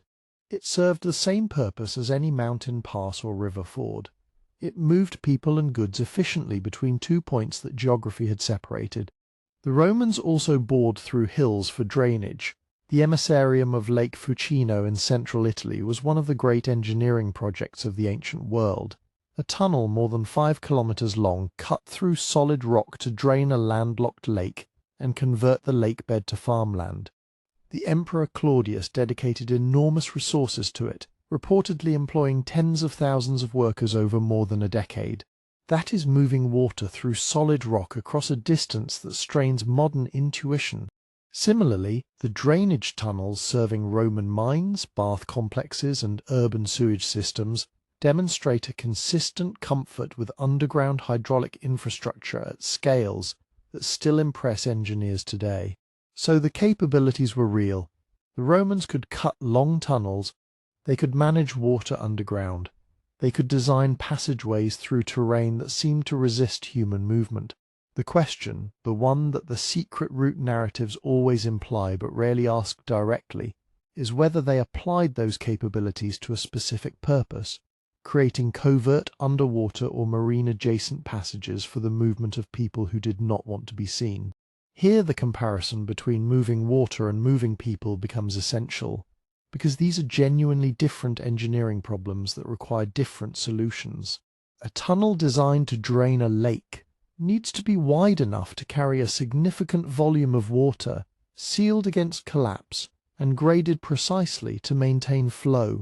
A tunnel designed to move people secretly also needs those things, but it additionally needs to be tall enough for a person to walk through comfortably, long enough to actually create separation between start and end point, ventilated well enough to remain breathable over its entire length, and crucially accessible from both ends without betraying the presence of the passage to observers at either entry point. The hydraulic logic and the human movement logic overlap in some respects and diverge substantially in others. Roman underwater hydraulic works, where they exist, were almost universally designed around water management rather than human transit. The channels and openings in coastal pistoni, those elaborate fish farming enclosures that wealthy Romans built along the shoreline, controlled the exchange of seawater to maintain the health of fish stocks. Some of these channels were genuinely impressive in their engineering precision, using sluice gates and calibrated openings to regulate flow, but their dimensions served their purpose, moving water efficiently, not accommodating a crouching person. The same applies to the underwater components of harbour infrastructure. The channels, intake works and drainage features associated with Roman artificial harbours like Portus near Rome. These were hydraulic systems of considerable sophistication, but their scale and orientation make alternative interpretations, as covert human passages difficult to sustain on engineering grounds alone. What happens, then, is a particular kind of interpretive drift that the Roman record seems especially prone to generating. You have genuinely spectacular underground works, the Posillipo Tunnel, the Futino Emissarium, the Cloaca Maxima sewer running beneath Rome, and the cumulative effect of encountering these structures is a kind of readjustment of expectations. If the Romans could do all of that, surely they could have built a secret passage under the bay at Baiae. The reasoning feels logical, but actually involves a step that the evidence does not support, inferring a specific application from a general capability. The Romans could also build 6-story apartment buildings, but we do not infer from that capability that every unidentified urban site contained one. The subterranean architecture near Baiae that does exist above the waterline adds another layer of complexity. The area around Avernus and the Sibylline sites at Cumae was riddled with tunnels, chambers, and galleries cut into the volcanic rock, some of them associated with the ancient oracle traditions of the region, others clearly functional passageways connecting parts of the military and naval infrastructure. Some of these chambers were partly flooded, some opened toward the water, and some had purposes that are still debated. The atmosphere is one of genuine mystery, and that atmosphere is historically meaningful. The Romans themselves associated the region with the underworld, with hidden passages to realms beneath, with the kind of geography that maps onto mythological geography almost too conveniently. Avernus was where Aeneas descended to the underworld in Virgil's telling.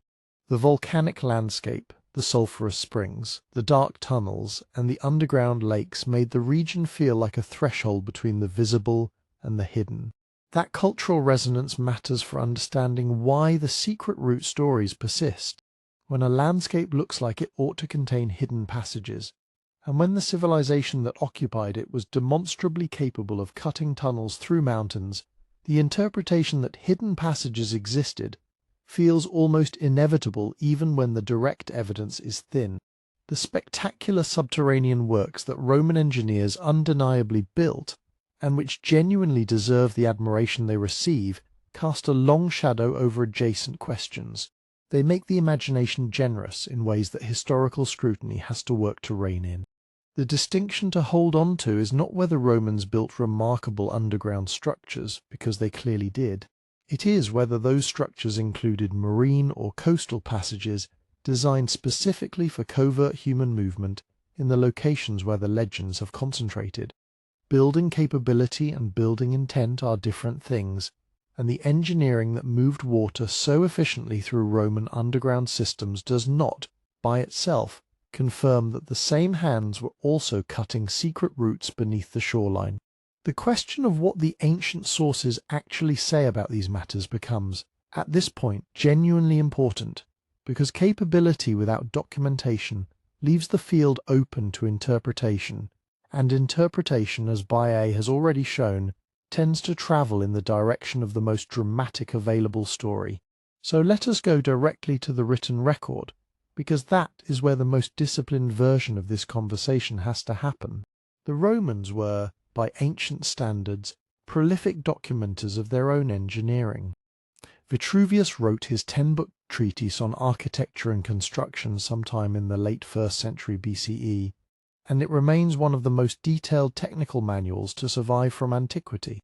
He covers foundations, materials, hydraulics, harbour construction, and the mechanics of building in difficult environments, including waterlogged or coastal ground.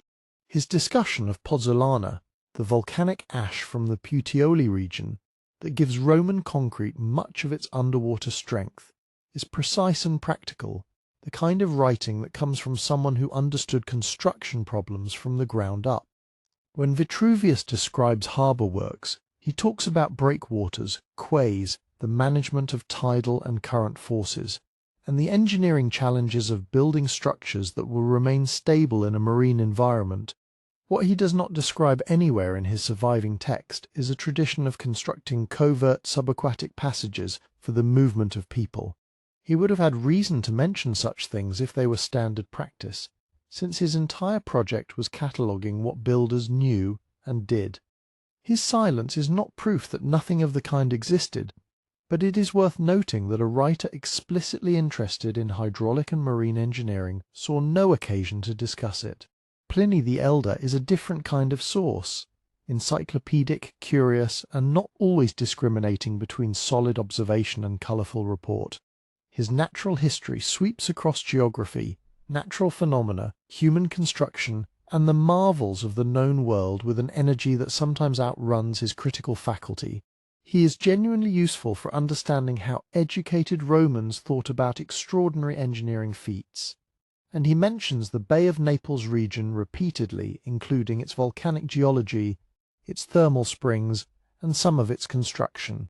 Pliny is exactly the kind of writer who would have been delighted to describe secret underwater passages had he known of reliable accounts. He records wonders freely and without embarrassment.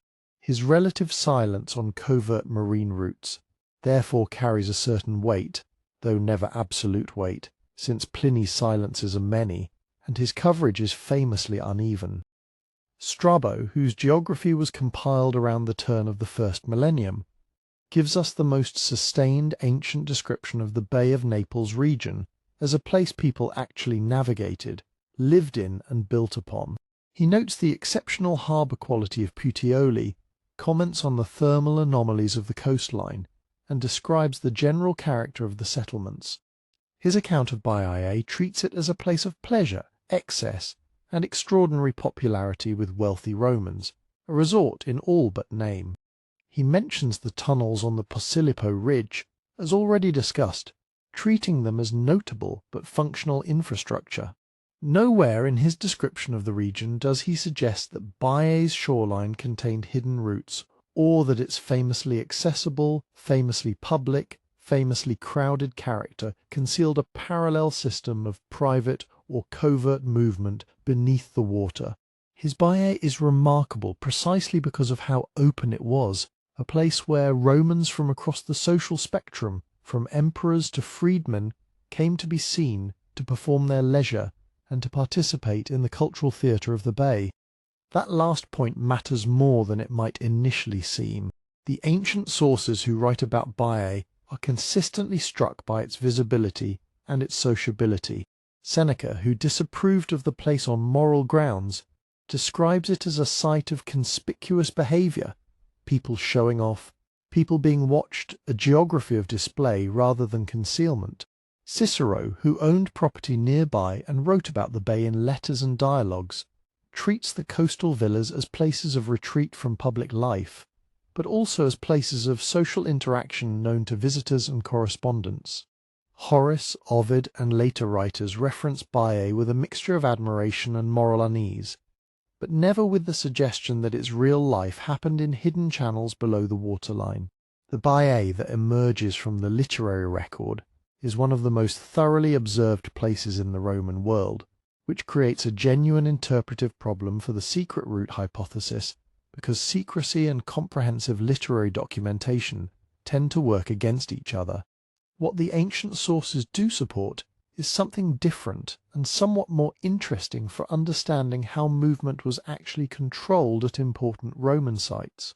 There is good evidence, scattered across technical, historical, and administrative texts, for the Roman practice of controlling access through architecture and official oversight rather than through concealment.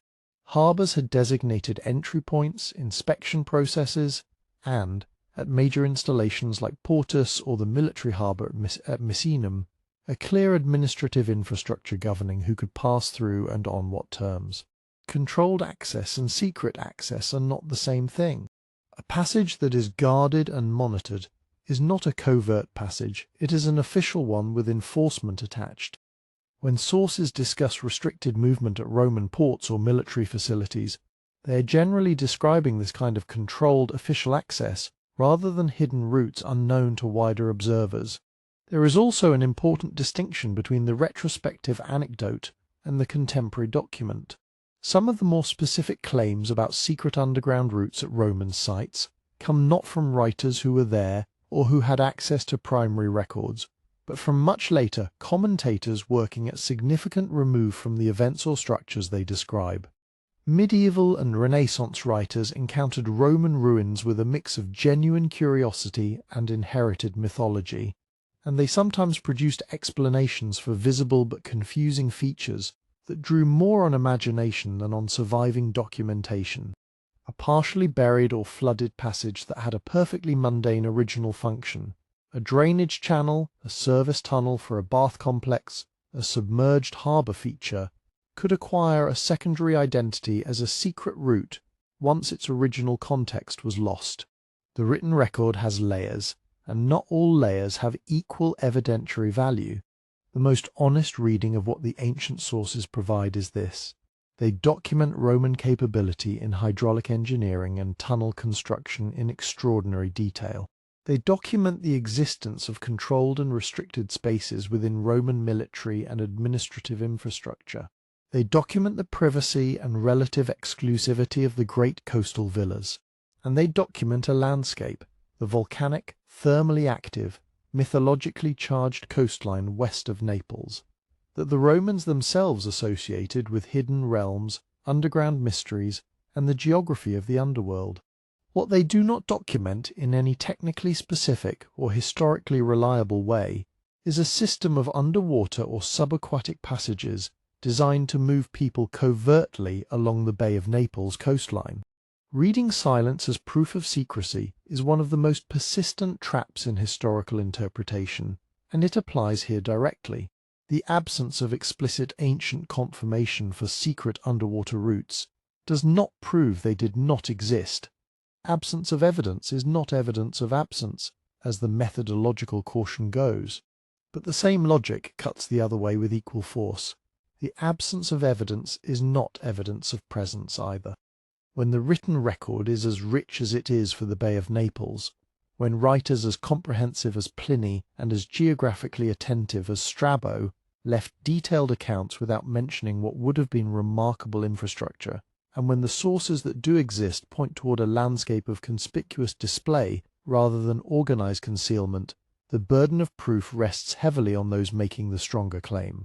The documentary record does not support the secret underwater route story. It does support something more nuanced, a Roman world in which extraordinary engineering, controlled access, and strategic geography combined in ways that left plenty of room for interpretation once the original context was buried, sometimes, quite literally, beneath centuries of changed shoreline and accumulated legend. When the written record reaches its limits, the investigation moves underwater, and that is where a different kind of discipline takes over. Archaeology does not simply confirm or deny what ancient texts suggest. It develops its own methods, its own standards of evidence, and its own particular frustrations. Understanding how archaeologists actually work on submerged Roman sites helps explain why confident claims about secret underwater routes tend to dissolve under scrutiny, and why that dissolution is not a failure of imagination, but a success of method.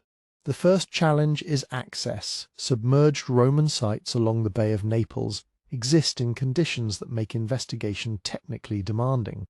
Water clarity, depth, sediment cover, biological growth, and modern development all shape what investigators can see and how reliably they can see it. Side-scan sonar is one of the primary tools for initial survey work, producing acoustic images of the seafloor that reveal buried or semi-exposed structures beneath water, where visual inspection would be impossible or impractical. Sonar can identify anomalies, linear features, regular shapes, changes in the density of seafloor material that suggest human construction rather than natural formation. But sonar produces outlines, not interpretations. A sonar image might reveal a straight wall, a rectangular basin, or a channel cutting through sediment, and what it cannot tell you is what any of those features was actually for when it was built, or how it related to the structures around it. Photogrammetric mapping fills part of that gap. Divers equipped with cameras can produce three-dimensional models of submerged sites by taking overlapping photographs from multiple angles and processing them through specialized software that stitches the images into accurate spatial representations. These models allow researchers to study site layouts in detail without constant physical presence underwater, to measure features precisely, and to track changes across survey seasons. They also allow comparisons with known Roman structural types. A mapped channel can be compared against documented examples of fish pond channels, hydraulic supply lines, harbour drainage systems, or bath facility conduits to see which category of Roman infrastructure it most closely resembles. This comparative approach is one of the core methods for inferring function from physical remains, and it depends entirely on having a robust body of known examples to compare against. Materials analysis adds another layer. Roman concrete, as the previous discussion of ancient sources touched on, has a distinctive composition that varies by region and period. Analyzing the aggregate, the ash content, and the binding agents in a submerged wall can help establish when and where materials were sourced, whether a structure was built in a single phase or modified over time, and how its construction techniques relate to other known Roman building projects. Ceramic finds associated with a site, amphorae fragments, pottery, lamps, fittings, carry their own chronological and functional information. A deposit of storage amphorae near a submerged structure suggests a commercial or storage function. Military equipment suggests a different context. Luxury goods, decorative materials, and the remains of perishable organic items preserved in anaerobic sediment can all help build a picture of who used a space and how. What makes function genuinely difficult to determine is that Roman infrastructure was rarely built for a single exclusive purpose. A channel running from a coastal villa into the sea might have supplied a fish pond, drained a bath suite, provided private boat access, connected to an underground aqueduct branch, served as an overflow outlet during storms, or done several of these things simultaneously at different points in its use life. Wear patterns on stone surfaces can suggest repeated foot or boat traffic, but they rarely specify the nature of that traffic with precision. An opening in a submerged wall could be a designed entry point or a point of structural failure. A tunnel terminating at the water's edge might have been an intentional underwater connection or a land-based passage that became submerged when sea levels rose and the land surface dropped, which is exactly what happened to substantial portions of the Bay of Naples coastline over the past 2,000 years. That last point is critical and often underemphasized in popular treatments of this subject. The subsidence of the Phlegrean Fields, the volcanic region that includes much of the western Bay of Naples coastline, has been ongoing and irregular for millennia. Roman structures that were built at or above sea level are now submerged anywhere from a few centimeters to several meters below the waterline. When a modern diver encounters what appears to be an underwater tunnel or submerged passage, there is an immediate interpretive temptation to treat it as something designed to be underwater. But in many cases, the underwater condition is purely a product of subsequent geological change.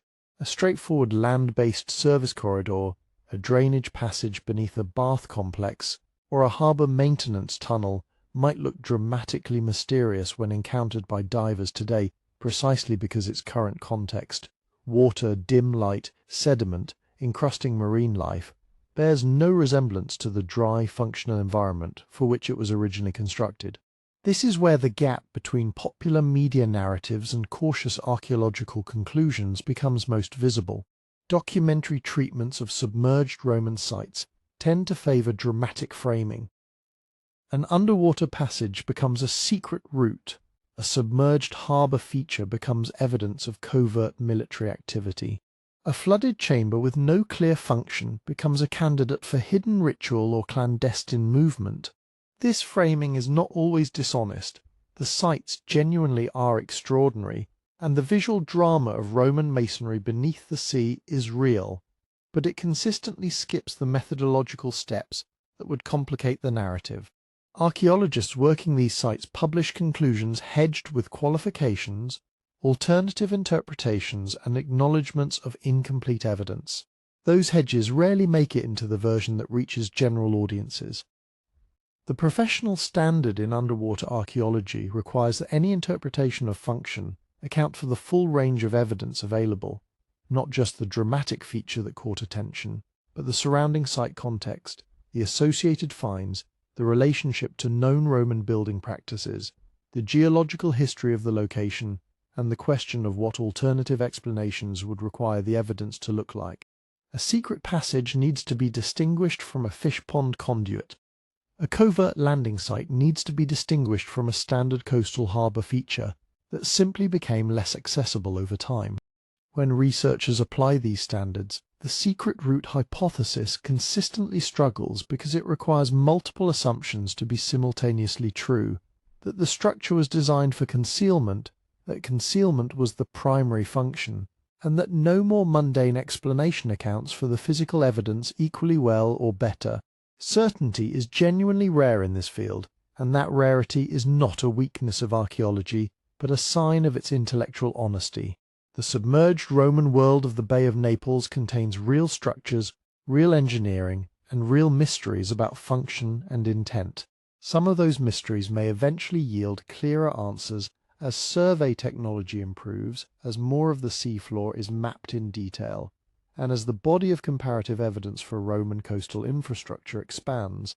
But the method requires patience with uncertainty, resistance to the pull of a compelling story that the evidence does not yet fully support, and a willingness to hold multiple interpretations open simultaneously, rather than collapsing them into the most dramatic available conclusion. What the archaeological investigation of these sites demonstrates most powerfully is not what the Romans were hiding. It is how extraordinarily much they built, how technically sophisticated that building was, and how much has been altered, buried, and transformed by the geological restlessness of the landscape they chose to inhabit. The evidence is real, the interpretation remains genuinely open, and that openness is exactly what drives serious researchers back into the water season after season, looking more carefully at what is actually there. The question archaeologists keep returning to is not just what the Romans built, but why so many people are so convinced the Romans built something hidden. That persistence has its own logic, and understanding it matters. Not to dismiss curiosity, but to trace how real historical material transforms into something more mythologized in the space between evidence and imagination. Part of the answer is visual. Submerged ruins carry an almost irresistible charge. When you see Roman columns standing in dim green water, mosaic floors rippling beneath the surface, walls extending into sediment-covered darkness, the strangeness of the image asks for an explanation that matches its mood. Ordinary infrastructure, drainage, fish farming, harbour maintenance, does not feel adequate to the atmosphere. The underwater setting itself implies concealment, and concealment implies intent. The mind reaches for a story in which the Romans planned this, wanted it hidden, built the secrecy into the design. That interpretive leap is natural. It is also, as the archaeological evidence repeatedly suggests, difficult to substantiate. But the leap persists because the conditions for it are constantly being refreshed. The ruins genuinely are spectacular. The evidence genuinely is incomplete. And the Romans genuinely did operate on a scale that makes almost any claim about their capabilities feel plausible before investigation begins. These three conditions together, visual drama, evidential gaps, and demonstrated imperial ambition, create an environment in which mystery narratives do not just arise but actively thrive. Every incomplete wall, every channel of uncertain function, every submerged tunnel whose land-based context has been erased by geological subsidence becomes available as raw material for a story that the evidence cannot definitively rule out. Documentary culture has been particularly effective at cultivating this environment. The format demands resolution, a film that concludes by saying the evidence is genuinely ambiguous, and that the most likely explanation for a submerged channel is hydraulic supply infrastructure, tends not to hold an audience across an hour of runtime.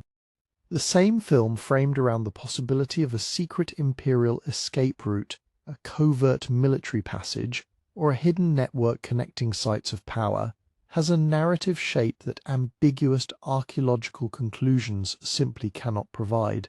Over decades, this format bias has produced a body of popular material in which the dramatic interpretation consistently displaces the cautious one, and in which the visual experience of diving through submerged Roman remains is presented as itself constituting a kind of proof.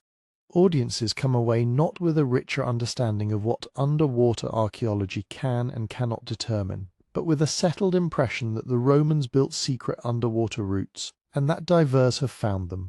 Internet culture accelerates what documentary culture began. Claims that might once have circulated only through niche programming now propagate instantly, shed their qualifications with each reposting, and become part of a loosely connected body of content, asserting hidden ancient knowledge on a broad front.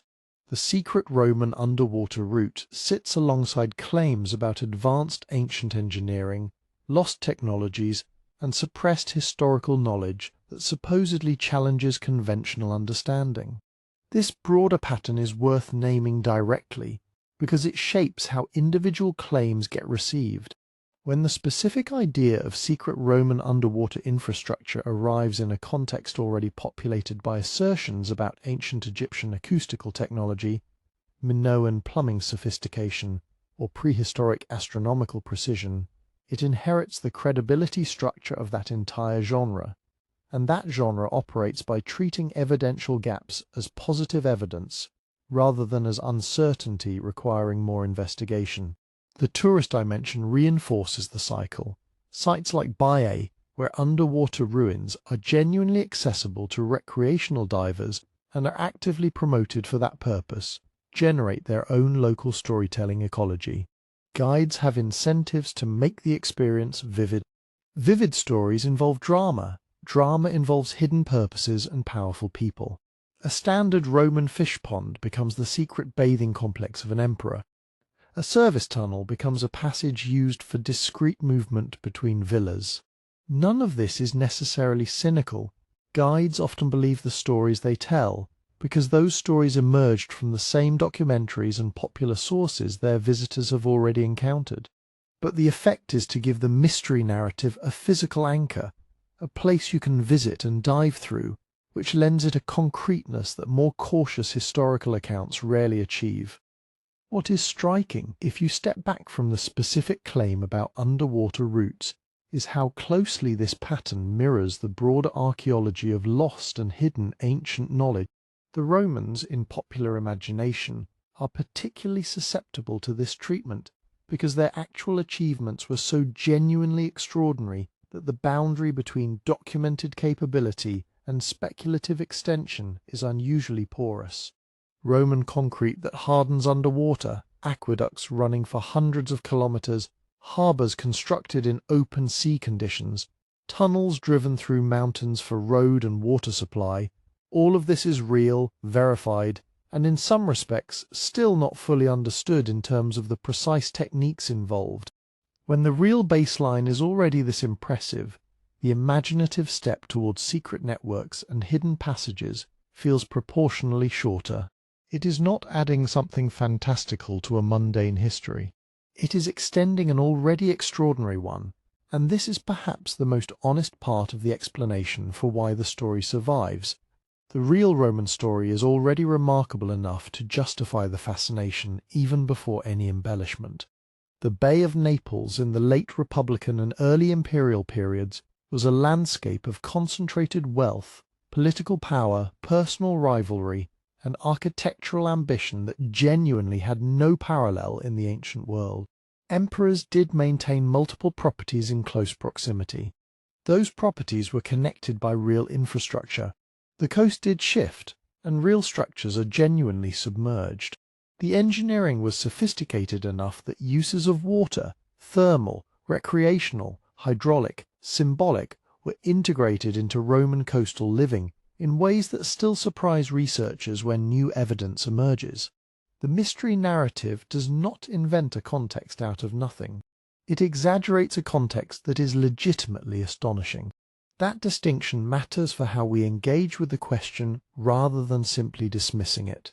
The people drawn to the idea of secret Roman underwater routes are often responding at some level to a real instinct that what the Romans built deserves more attention than it typically receives, that the submerged world of the Bay of Naples contains genuine surprises, that infrastructure and power and secrecy were entangled in the ancient world in ways that formal historical narratives sometimes underrepresent. Those instincts are not wrong. What goes astray is the move from legitimate wonder at what the Romans demonstrably achieved to confident claims about what they secretly engineered for purposes that the evidence does not support. The story survives ultimately because it is doing something that accurate but hedged archaeological conclusions cannot easily do. It is giving the submerged ruins a human story, one involving stakes, concealment, power, and purpose, that makes the experience of encountering them feel like contact with something intentionally hidden rather than accidentally preserved. That is a powerful thing to feel standing at the edge of water above a Roman harbour. It is just not, on the current evidence, quite what the ruins are actually telling us. What they are actually telling us is in some ways more interesting, and in the sections that follow, the question is whether we can reconstruct what the strongest honest explanation actually looks like when we take the full range of evidence seriously. So what does the strongest honest explanation actually look like? After working through the harbours, the coastal villas, the submerged roads, the thermal engineering at Baiae, the military logistics of the Roman coastline, and the long history of how mystery narratives form around genuinely incomplete evidence, a picture begins to emerge. Not a single dramatic answer, but something more layered and, in its own way, more compelling than a secret network ever could be. Start with what the physical evidence does support. Roman engineers built harbour infrastructure of extraordinary sophistication, including submerged breakwaters, moles constructed in open water using hydraulic concrete, and enclosed basins designed to accommodate multiple vessel types simultaneously. Some of those basins had internal geometry that facilitated discrete movement, narrow channels, covered slipways, colonnaded walkways that could screen activity from casual observation. This was not accidental. Roman naval and commercial harbours were deliberately complex environments, and that complexity served practical functions that occasionally overlapped with concealment. The harbour at Misenum, used as the base of the Western Imperial fleet, contained infrastructure whose full extent remains only partially mapped. The harbour at Puteoli handled commercial volumes that required careful internal management of traffic and cargo. In both cases, some movement through those facilities was almost certainly not intended to be visible to everyone. That is not a secret underwater network. It is professional port management in an era when ports were also political spaces. The coastal villas extend this picture in a different direction. The largest and most elaborately engineered estates around the Bay of Naples included private harbour facilities connected to the main villa complex through channels, tunnels, and covered walkways. Fish ponds required maintenance access that was structurally integrated into the villa foundation in ways that created passages of genuine physical complexity. The villa of the Papyri at Herculaneum, before the volcanic event buried it, incorporated underground spaces whose full relationship to the waterfront has not been mapped with certainty. Tiberius's properties on Capri, described in ancient sources as connected by service passages, included infrastructure that allowed movement without public exposure. None of this rises to the level of a systematic covert network, but it does establish clearly that localized, privately managed, partially concealed access points existed as a standard feature of elite Roman coastal living. The secrecy was real, its scale was local, and its purposes were social and logistical rather than militarily strategic. The submerged roads present a different category of evidence entirely, and this is where the distinction between concealment and geology matters most. Significant stretches of Roman coastal road around the Bay of Naples, along the Campanian coast, and at sites affected by Braiaism are now underwater, not because they were built underwater, but because the land on which they were built has subsided over the intervening 2 millennia. Divers swimming above these roads are encountering former land infrastructure, not marine engineering. That distinction is crucial for interpretation, but it does not make the discovery less significant. These roads connected sites that are now separated by water. They pass through what are now submerged landscapes in ways that would have allowed movement between locations which appear inaccessible today.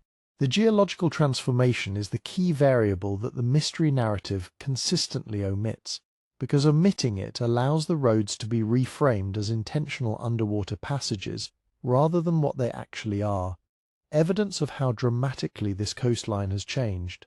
The thermal engineering at Baiae, finally, represents perhaps the most genuinely strange element of this whole picture. The degree to which Roman builders at Baiae integrated subterranean chambers, water channels, steam vents and pools into the architecture of the site created an underground environment of real physical complexity. Some of the tunnels at Baiae ran through the hillside for considerable distances.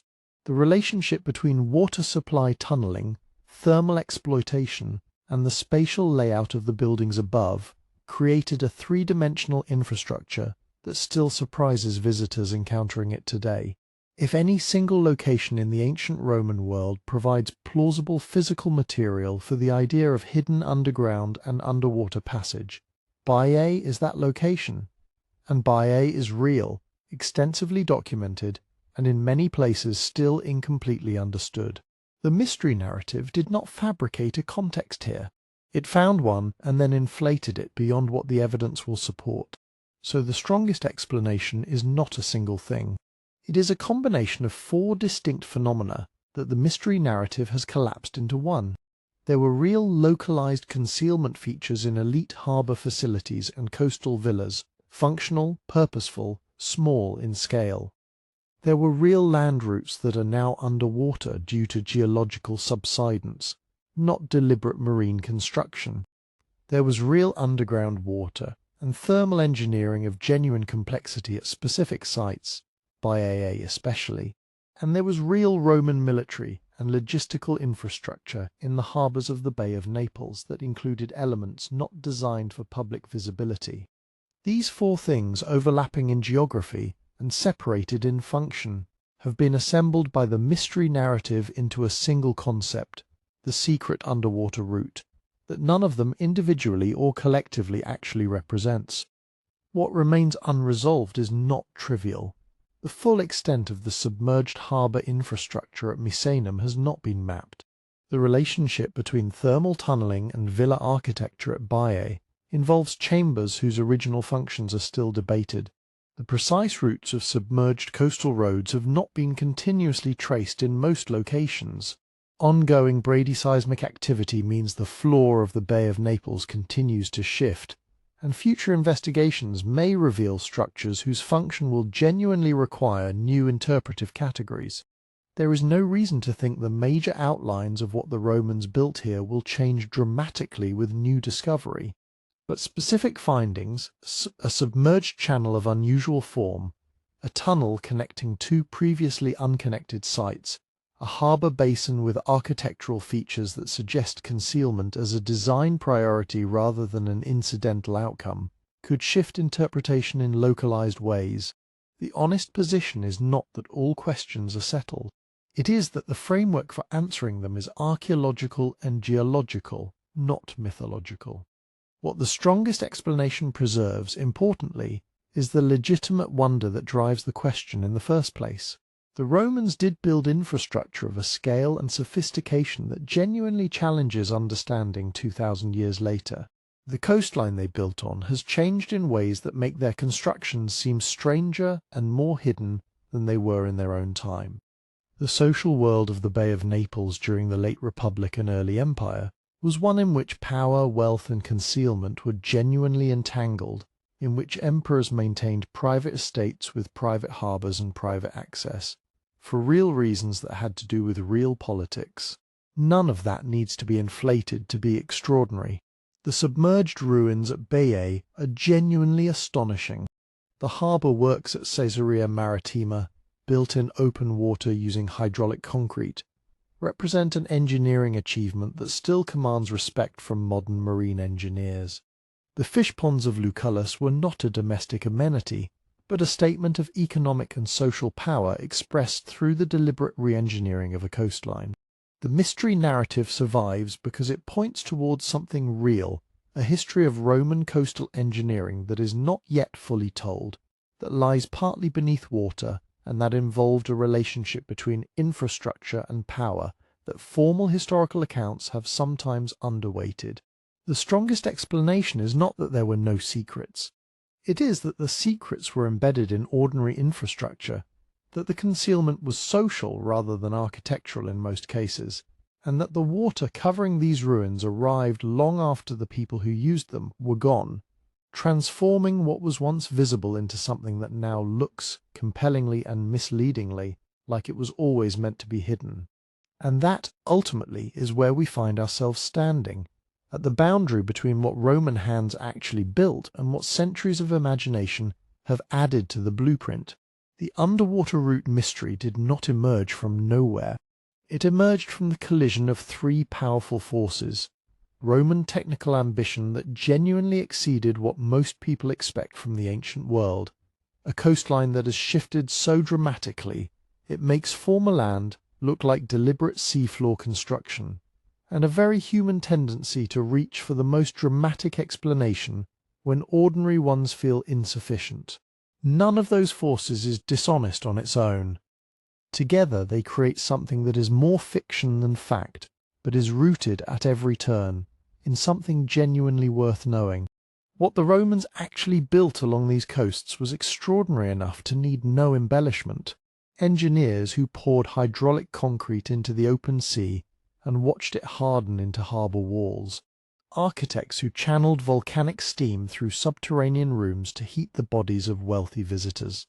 Builders who carved tunnels through hillsides to move water, people, and cargo without interrupting the life of the city above. Naval planners who designed fleet harbours with internal geometries sophisticated enough that the full extent of them still has not been completely mapped. These were not incidental achievements. They were the product of an empire that treated infrastructure as a form of power, as visible proof that the natural world was subject to Roman will and that where nature placed an obstacle, Rome placed a road, a harbour, or a tunnel. That attitude, infrastructure as dominion, is part of why the secret route story feels so plausible when you first encounter it. Of course, the Romans built hidden underwater passages. They built everything else. The problem is not the confidence in Roman engineering. The problem is the assumption that hidden equals intentionally hidden, and that underwater equals intentionally underwater.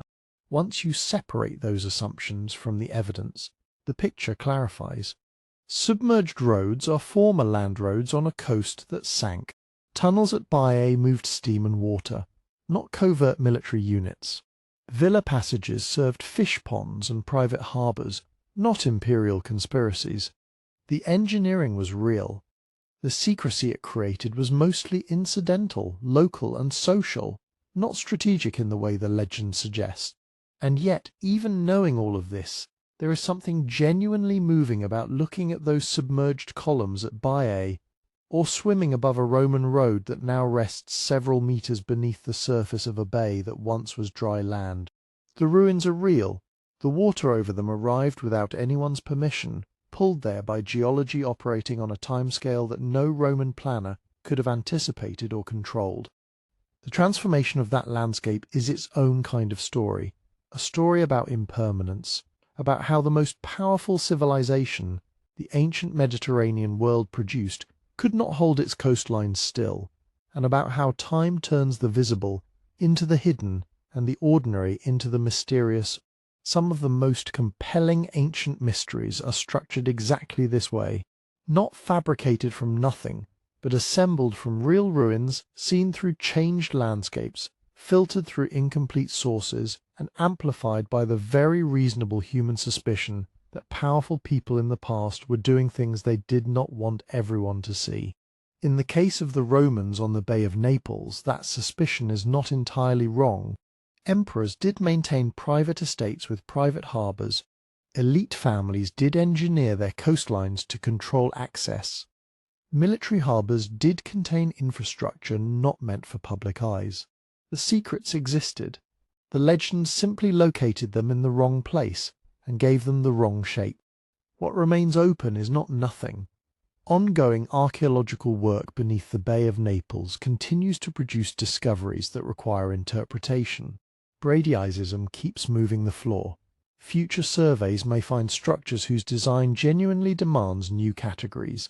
The honest position, as always, is that the major outlines are clear, but the details are still being written by archaeologists, by historians reading texts that have not yet been fully cross-referenced with physical evidence. That work is ongoing, and it is serious, and it deserves more attention than the secret tunnel narrative tends to give it. Because when you replace the legend with the archaeology, you do not lose the wonder. You trade one kind of astonishment for another, the astonishment of what people can imagine for the astonishment of what people actually did. And in this case, what the Romans actually did is more than enough. The line between engineering and legend is, in the end, not a wall. It is a shoreline, shifting, permeable, and lit differently depending on when you arrive to look at it. The Romans built right up to that line, and in some places they crossed it. What we are still doing 2,000 years later is figuring out exactly where they stopped. If this investigation has sparked something for you, a question, a thought, a half-formed theory about what else might be lying beneath these ancient waters, drop it in the comments. That is genuinely where the best conversations around this kind of history happen. And your perspective matters more than you might think. If you found value in this exploration, please consider leaving a like and subscribing so you do not miss the next deep dive into the ancient world. And one more thing, tell us where you are listening from. It is always a genuine pleasure to discover how far these stories travel and how many different places in the world have people curious about the same buried past.